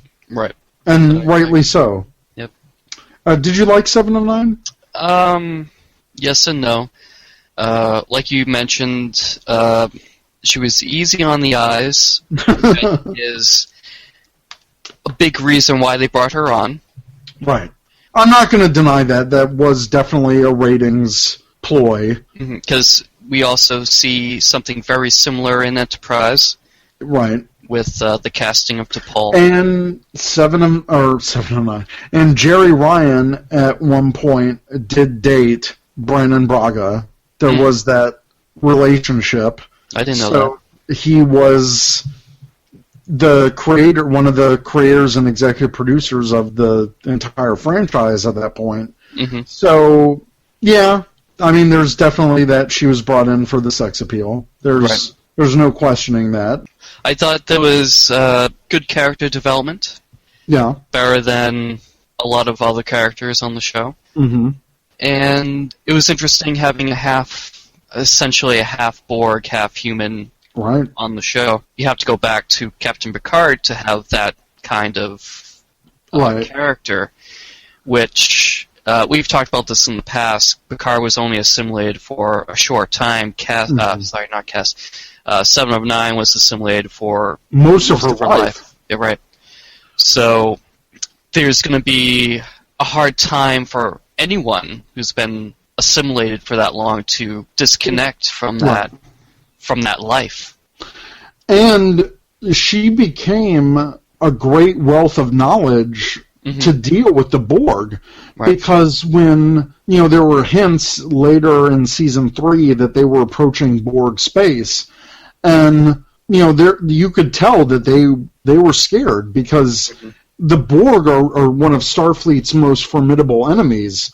Right. So it was a great opportunity that Voyager got 7 of 9 and were able to help her because she had this wealth of Borg knowledge and she was able to help them so much. She was able to help them survive all of their encounters with the Borg. So which they probably wouldn't have unless they had someone like that to guide them. Exactly. So I really like 7 of 9's character. If you get past the eye candy part of it, Jeri Ryan is an amazing actress. She's got the look, she's got the brains, she's a fantastic female character, and I think that's why Voyager is loved by a big female audience. Yeah, you have 3 strong female characters on the show. Yes, and which was something that I'm glad that Voyager did. To have a strong female presence that we hadn't seen before in Voyager. And I also liked 7 of 9 and Janeway's relationship in the series, because in a way Janeway was mentoring her and guiding her. But yeah, they butted heads. Sometimes 7 of 9 made mistakes because she was never Starfleet, Starfleet trained. Oh, interesting. She's not Starfleet, nor is she Maquis. So she's like... She added a third aspect, yeah. She was very much alone at times, and early on, she faced discrimination from both sides, Starfleet and Maquis crew. I wouldn't blame them, though. Right, because so many people in Starfleet were affected by Wolf 359. Either friends were killed or assimilated, and they deal with those consequences in future episodes. We come across a survivor of Wolf 359 that was assimilated into the collective. And some people say, well, yeah, but that Borg cube was destroyed. How did those assimilated Starfleet officers get to the Delta Quadrant? But at the same time, how did the Borg Queen survive that ship blowing up? Yeah. So I think, I know we're kind of getting a little bit off topic. Show. It's a sci-fi show. But I kind of think that they basically have transwarp transporters. So when a ship blows up, it's basically like their escape pod. That's what I kind of think. Interesting. I'm not sure if I agree with you with the Wolf 359 ones, unless they transported them before they reached Earth, because they were all in a sleep mode. They were all regenerating. That's true. Yeah. So it would have had to have happened before they reached Earth. Another thing is they could have launched a sphere from the cube. Like First Contact, which the spheres were shown to be like an escape vehicle. And they could have sent that out before it reached Earth, and we didn't see it. Maybe to take all the assimilated humans from the battle to the Delta Quadrant, so their uniqueness could be added to the collective, essentially. Right. I can see that. Yeah. I thought 7 of 9 was a great character, so moving on. Now we've got Neelix, who was the morale officer. Well, first he was the chef, morale officer, and also ambassador. And he was a Talaxian. So he was kind of like this space trader junk guy. Yeah, interesting. It's almost comedic. Well, he was definitely there for the comedy. Yeah. I mean, in Caretaker, he's taking a bath, and Tuvok's like, WTF. Right. He's like, oh, water, yay! Yeah. But I did like Neelix. There were many funny moments with him. He was definitely a light-hearted part of the crew.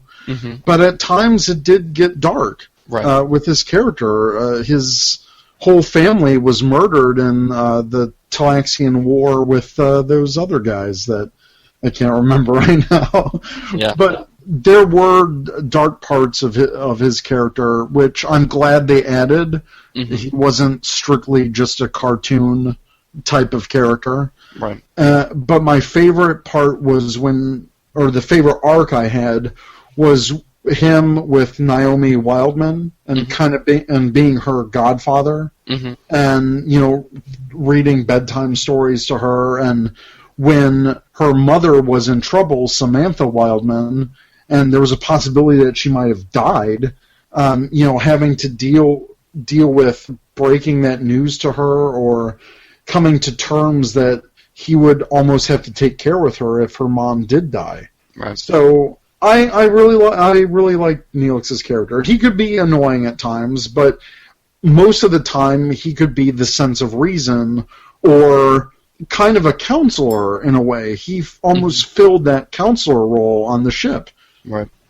Yeah. I agree. Did you like Neelix? I thought he was an okay character.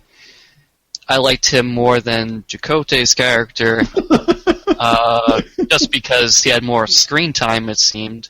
Right. And so many colorful outfits. Oh, my goodness. Yeah. I thought it was good to have this kind of a comic relief on the show. Mm-hmm. I thought it was I have his cookbook. I do as well. I have yet to make anything from it, but... I thought it was cool that they were able to integrate him in and give him a purpose with having him as a chef on the ship. Yes, and I thought it was hilarious very early on in the first season, where he converted the captain's private, dining hall into this complete mess hall, mm-hmm. which it fit their needs perfectly. Right. Yeah, so he was also very inventive. Yeah, he served multiple purposes on the ship, and it was a unique character type and type of job that we haven't seen before on Star Trek. Right, and like you said, I liked his interactions and his relationship with Tuvok. Yes. One of the highlights of the show, I think. Absolutely, yeah. Mr. Vulcan. Yeah, Mr. Vulcan. And finally, we have Kes. Mm-hmm. She was on the first 3 seasons of the show, and also made a couple cameos in later seasons. She was on the ship from 2371 to 2374.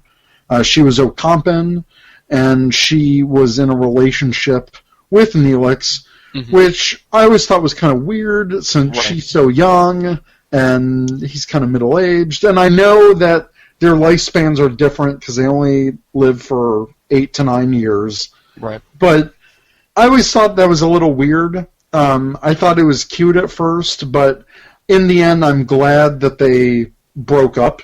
Oh, yeah, no, I am too. It was a point of kind of like conflict between him and Tom Paris early on. Yes. Yeah, so you had Tom Paris butting heads with Chakotay, but you also had this jealousy love triangle thing with her and Tom and Neelix. Right. I thought that was interesting. It was, yeah. Something, again, I'd never seen that before in Star Trek. Right. It was interesting that her character introduced us to this type of species that was very different in many ways, especially with the shorter lifespan. And, it brought up some good issues early on in the series. What do you do with your life when it's that short? And I also liked her relationship with Tuvok, and Tuvok helping her to meditate and control her mental powers, mm-hmm. which developed over time. Right. And another character to add in, which took away, again, from Chakotay. So Voyager did have a large cast. Do you feel that was a detriment to the show? I think so. Okay. I do. But they're all great characters. Individually they are. Yeah. I think you're spreading it too thin trying to create storylines for each character. But in a way, isn't that kind of a moot point because Deep Space Nine had so many primary and secondary characters? Or do you think that Deep Space Nine juggled that better than Voyager did? I think it did. And I would have to agree with you on that. Mm-hmm. I love Voyager, but with the amount of characters, supporting characters that Deep Space Nine had, I think they did a better job of elevating all of those characters, not just certain ones. And I would say that because you had such a heavy Season 4 with 7 of 9, and she got the majority of those episodes, I feel that took a season away from some other characters. Right. That was a weaker point in the show, even though I love the majority of Season 4. But I think that was...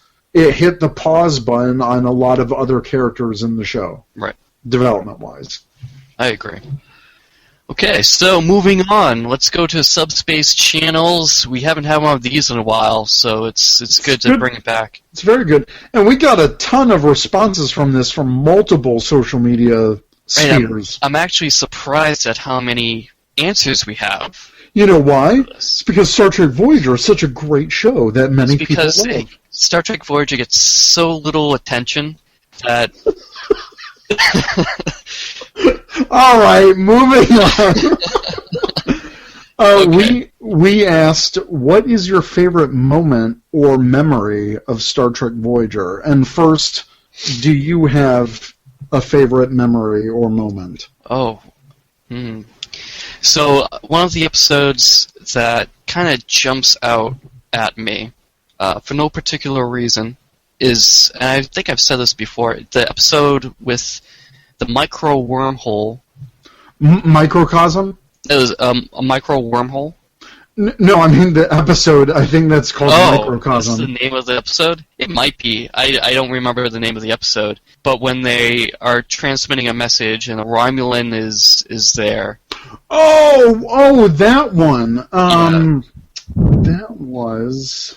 shoot, that was early on, too. It was early on, yeah. I know what you're talking about, too. But no, I know which one you're talking about. That was a fantastic episode. Yeah, I thought that, it did bring in some Alpha Quadrant into the Delta Quadrant, which maybe it was just the separation, like we said, the separation between the ship and the Alpha Quadrant, I think, is what I didn't like about the show overall. But that episode I really enjoyed. And it was interesting how, you bring in some physics into this, where we have this wormhole, and it's not only through space, it's also through time. Yeah, that was such a great twist towards the end. It was like, they didn't just go there. That was called Eye of the Needle. That was in the first season. There we go. The first season had some gems. Yeah. It really did. And that was the big shining gem. Yeah. So that's one of my favorite episodes that jumps out at me. I've always liked that one, even when I was younger, watching it when it's through its first run. That episode, I thought 8472 was cool. Overall, as a species, maybe not the implementation of, or... Yeah, I would agree with that. Yeah. But when their debut, it was like, holy crap, something that could destroy the Borg? This is insane. Right. That was cool. What else? We mentioned Message in a Bottle. Message in a Bottle. Yes, with the Prometheus. That was very cool. Another thing that goes back to the Alpha Quadrant. But that was cool. Also dealing with the Romulans, interesting enough. I also love that it introduced the Herosian in Voyager, which became a significant player in the series. Right. Yeah. Like I said, I love Message in a Bottle. Absolutely one of my standout episodes that I love. It always stuck with me. I remember when I first watched it, I was so excited. I had so many fist pump moments, and oh my god, there's Alpha Quadrant, and that's a Prometheus. But I think my favorite memory of Voyager was having some friends over from high school when the series ended. It was, a year after I graduated high school, and having a couple of my friends over and watching the finale.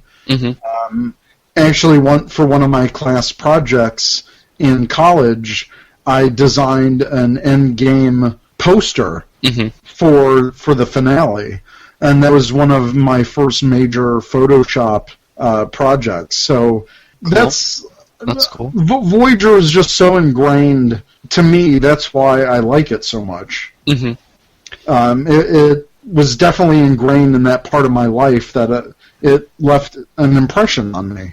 Right. No, I agree with you. There's one thing I want to mention really quick. I don't want to be a Debbie Downer with Voyager. There was an episode, which it was a two-parter, that I thought was going to be epic, and I so wanted it to be successful. Oh, I think I know what you're talking about. Is that the one with the Vaudoir, that species that was supposed to come back? No, not that one. Okay. But yeah, that too. Yeah, they kind of left that nowhere. But what was the two-parter? I'm gonna have to come up with the name really quick. But the one where they go back to 1996. Oh, you mean times blah blah blah. No. Oh crap. Oh, Future's End. Future's End. Yeah, that I had such high hopes. I really thought it was going to be epic. They really plugged it on UPN like it was going to be this huge episode. They go back in time, and I was pretty much let down by the episode.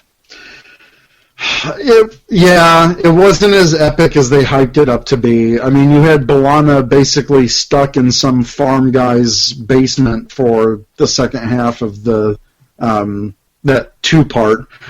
But it introduced some concepts that would come back in Voyager, like the 29th century, and Braxton as a character coming back, and the time ship. So for that, I'm glad, and I'm glad that the Doctor got an emitter. Right. But I agree, how they hyped it up compared to what we got, it wasn't the best. Right. But I'm glad we got to see Voyager deal with time travel, too. Oh, I don't know. I feel like Voyager did too much time travel. They did do more time travel than, I think, any other show. Too many time travel episodes. I think maybe too many Borg episodes, too, but that's another story entirely. And why don't we just move on? Because, like I said, I don't want to down on Voyager. This is a happy occasion. 20 years. 20 years? I feel so old. Yeah, you are. So moving on. I was 12 when this came out. This is insane. Oh my goodness. How old was I? This was 12 going on 13. This was 95. It came out.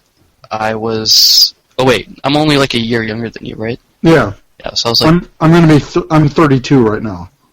Right, and I'm 31.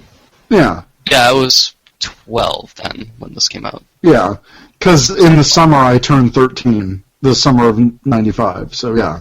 Yeah. But I know, crazy. It's insane. All right, first on Google Plus we have Vanessa Vasquez, who said, there were a few moments that resonated with me.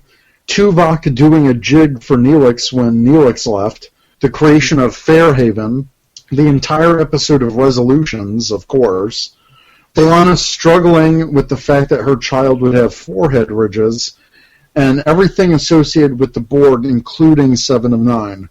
There were a lot of good moments on Voyager. Next, we have Colin Johnson, who said the Q Continuum Civil War, which led to the birth of Q Jr. and Aunt Kathy. The awesome powers of the Q were demonstrated as well as their vulnerability.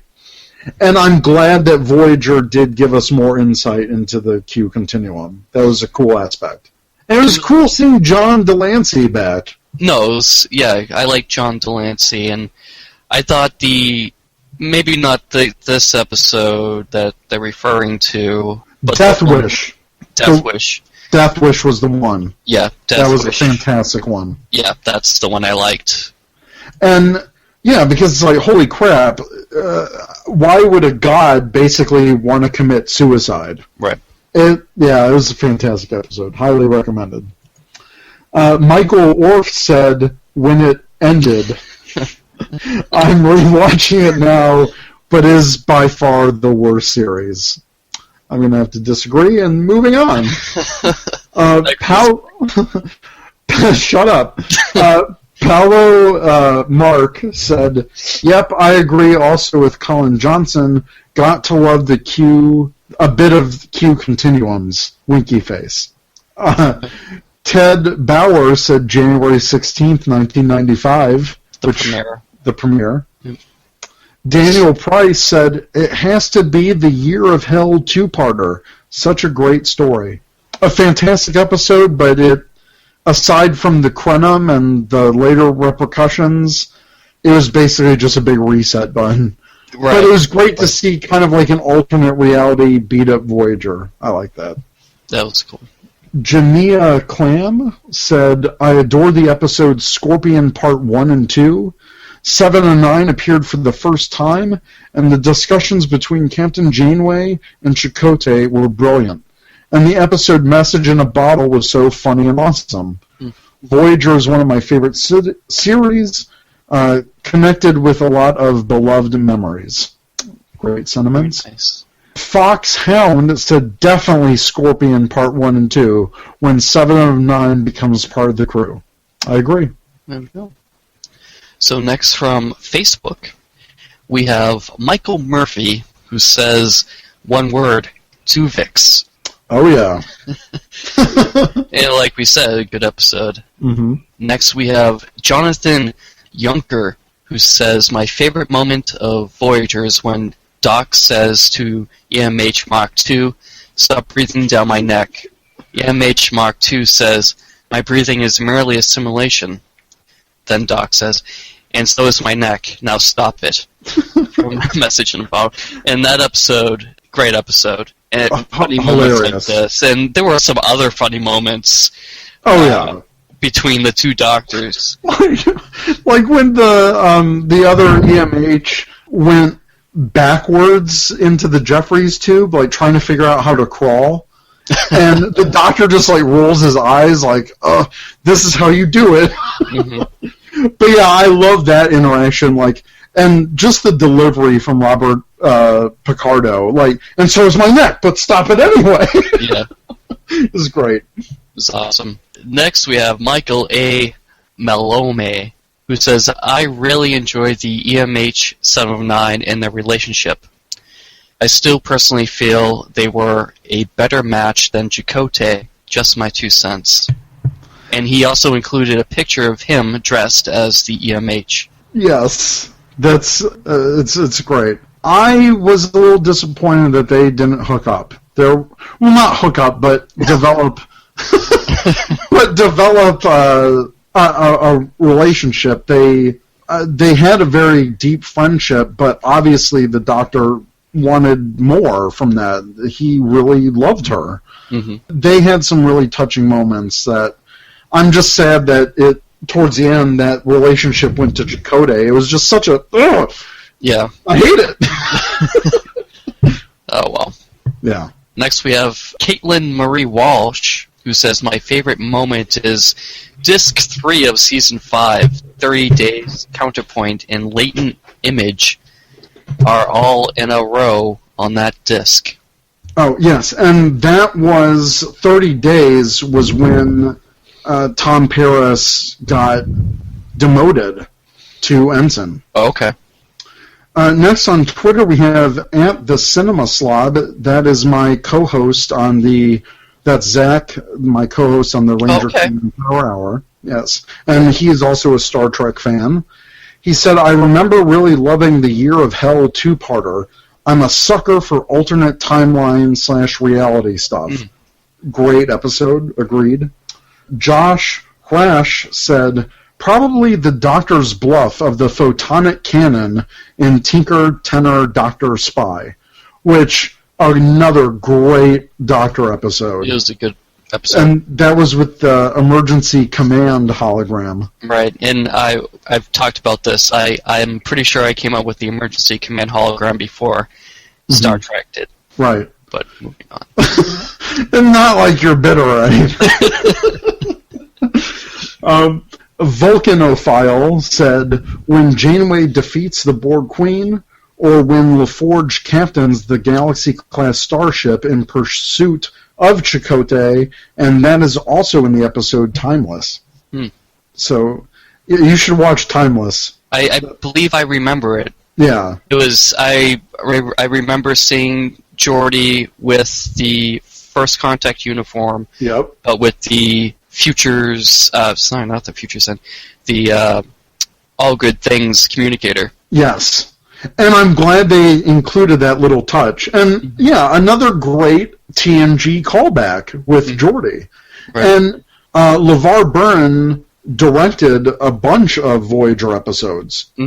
So did, I think Jonathan Frakes directed a couple, too. So they had some past people come back. Right. And then we move on to Star Trek Risa. Which, if you don't have an account, you should go check it out, StarTrekRisa.com. Yeah. And follow us on there. Follow us, follow me. Follow me, even though I don't go there a lot, but I should. First, we have Richard Evans, who said, my favorite memory was when Q managed to flash in William Riker. That was great to see a past series cameo in the newer series. Agreed? I like that as well. John Peters said, love seeing the 8472 recreation of Starfleet Command in the Delta Quadrant.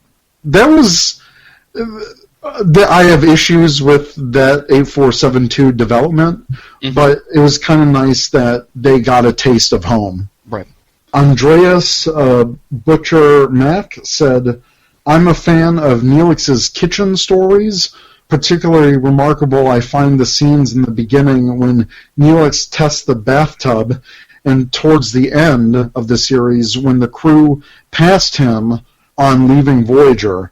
Okay, the shrink doctor was not too bad. There was a moment when the doctor shrunk. Right. And he was very tiny. Someone please fix my emitter. Yeah, I remember that. He was standing on the chair. Yeah. Now, do you want to tackle this next one, or do you want me to read it? Okay. I can do it. So I'm trying to spare your voice. So next is an email submission by our friend Clive Burrell. And Clive says, the opening of Scorpion Part 1, the shortest teaser in Star Trek history featuring the Borg getting their asses kicked. Jaw-dropping, unexpected, magnificent. It sets us up for one hell of a two-parter, and a season closer. Could say this nicely worked with the reveal of the Borg skeleton at the end of Blood Fever and the rogue Borg in Unity. Next, we have Year of Hell. Watching Voyager take a bashing over and over again, gradually being worn down. Real shame they hit the reset switch, because in some ways this gradual deterioration. Thank you. I'm sick, by the way, people. I'm sick. That's why I'm trying to save his voice. Seemed a lot more realistic than the whole of the journey where it returned to Earth with barely a scratch, which you talked about earlier on. Yeah. Like I said, Voyager has the best engineers in Starfleet. Next we have the ship lands the first time in 37s. Wow, great moment, fable, since fans saw the blueprints for the original Enterprise in those landing struck hatches. Great process, neat idea, and a nod to fans to finally see a ship land properly and in one piece. I guess he's referring to the saucer section of the Enterprise D crashing. Or when the Enterprise crashed in the movies, the Enterprise... the original Enterprise, when it exploded. Yeah, that sucked. yeah, that did. I could check a whole lot more. Message in a Bottle, Equinox, God, that was the greatest double episode. Death Wish, Living Witness, Hope and Fear. You know, it wasn't that bad after all. There were a whole host of great episodes, too many to bore you with now. Yes, there are so many great episodes of Star Trek Voyager. I'm pretty sure they're all listed right there, actually. Hey. So yeah, that brings us to the end of our Star Trek Voyager discussion. All right. And I'm just going to quickly jump into the final part of the show. Do you know what puts my quantum state into flux? We haven't had one of these in a while either. So you must be really pissed off. You must be really fluxed. So, thinking about this episode, sorry, not about this episode, but about this series, but it's just Star Trek in general. Okay. Is where I came out with this flux. So pulling double duty happens a lot in the Star Trek world. So I was thinking about Tom Paris becoming a nurse, but also a helm officer. But then I thought more broadly in the fact that we have security and tactical as one position in Starfleet. We have the chief of security and the main tactical officer in one role in the modern Star Trek. Mm-hmm. And also, it loops back to Enterprise as well, where we have Reed basically in the same role, and that changes once the original Enterprise comes around. But what happens if your best weapons officer needs to step away from his console to escort a prisoner? What happens if the ship's suddenly attacked? Mm-hmm. Or if you're on an away mission with your tactical officer, and then the ship becomes under attack. Your best man is away from the position, and that might be a life or death situation. It's true. Now, I'm not saying you strip Chief of Security away from this position, but there are security officers that could deal with going on away missions to provide security or to escort prisoners around the ship. You don't need to have your main chief doing these tasks. Yeah, I can definitely see that. Was this more sparked by Tuvok doing that double role? It was more sparked by Worf. Oh. Well, that's another one, because he was also tactical and ship security. Mm-hmm. It's pretty complicated. I role-played in a Star Trek email simulation for years, where my character was chief of security and tactical, and we see it even in Star Trek. You do run into instances where ship's under attack, but your guy's somewhere else. Mm-hmm. I never really understood why tactical and chief of security were combined. I know they both deal with security, but one's internally and one's externally. Right. One could argue that not a lot happens internally if you're in a Federation starship, because everyone's supposed to be good. Right. So that's why more of the focus goes onto the tactical position. So yeah, I can see that. I can also see that for a smaller ship like Voyager, where you almost need people to fill double duties, either due to lack of personnel or the ship's so small they can do both of those duties effectively anyway. Right. For some reason, this doesn't make sense to me either. Obviously, it's my flux.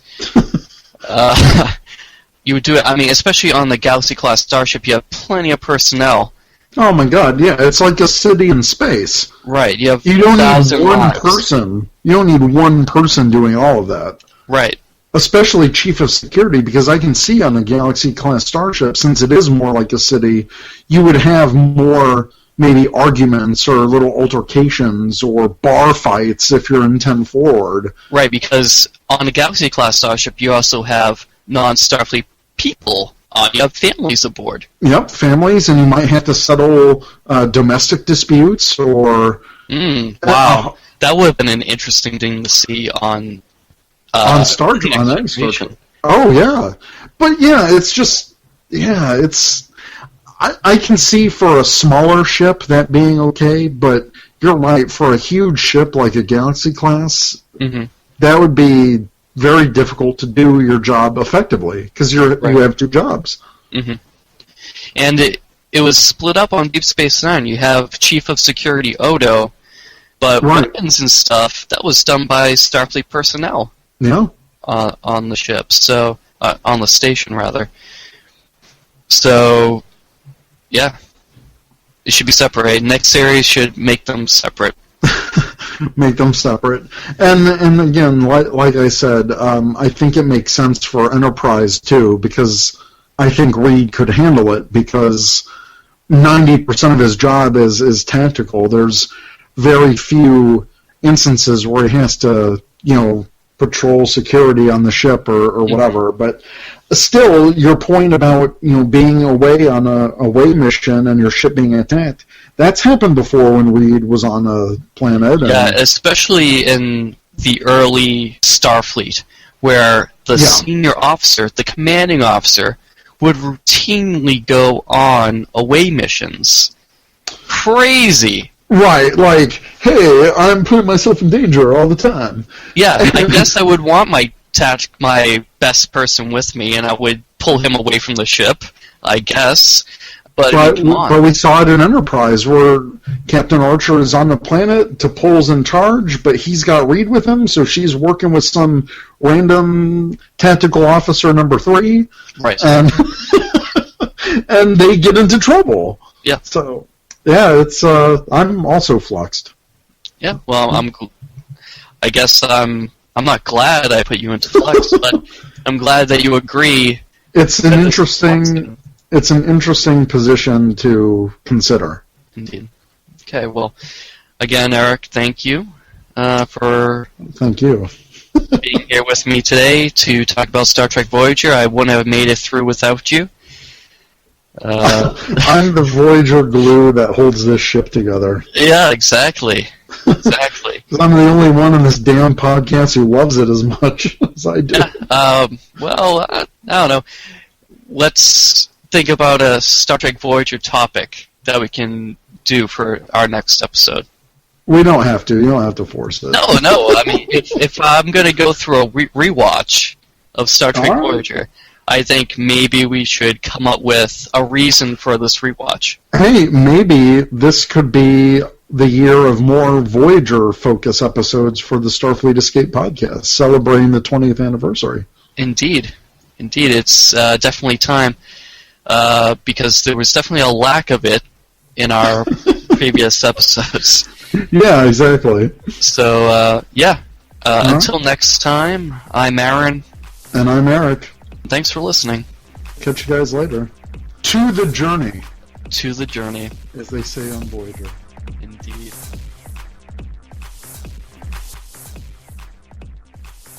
You have been listening to the Starfleet Escape Podcast on the Four-Eyed Radio Network, where you can catch a new episode every other Monday. You can find us on the web at sfescapepod.com. Follow us on Twitter at sfescapepod. Like us on Facebook.com/sfescapepod.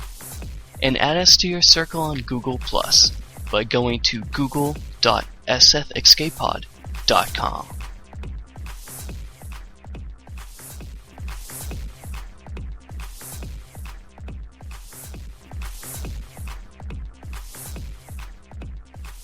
This has been another great presentation by the Four-Eyed Radio Network. You can find more information at foureyedradio.com.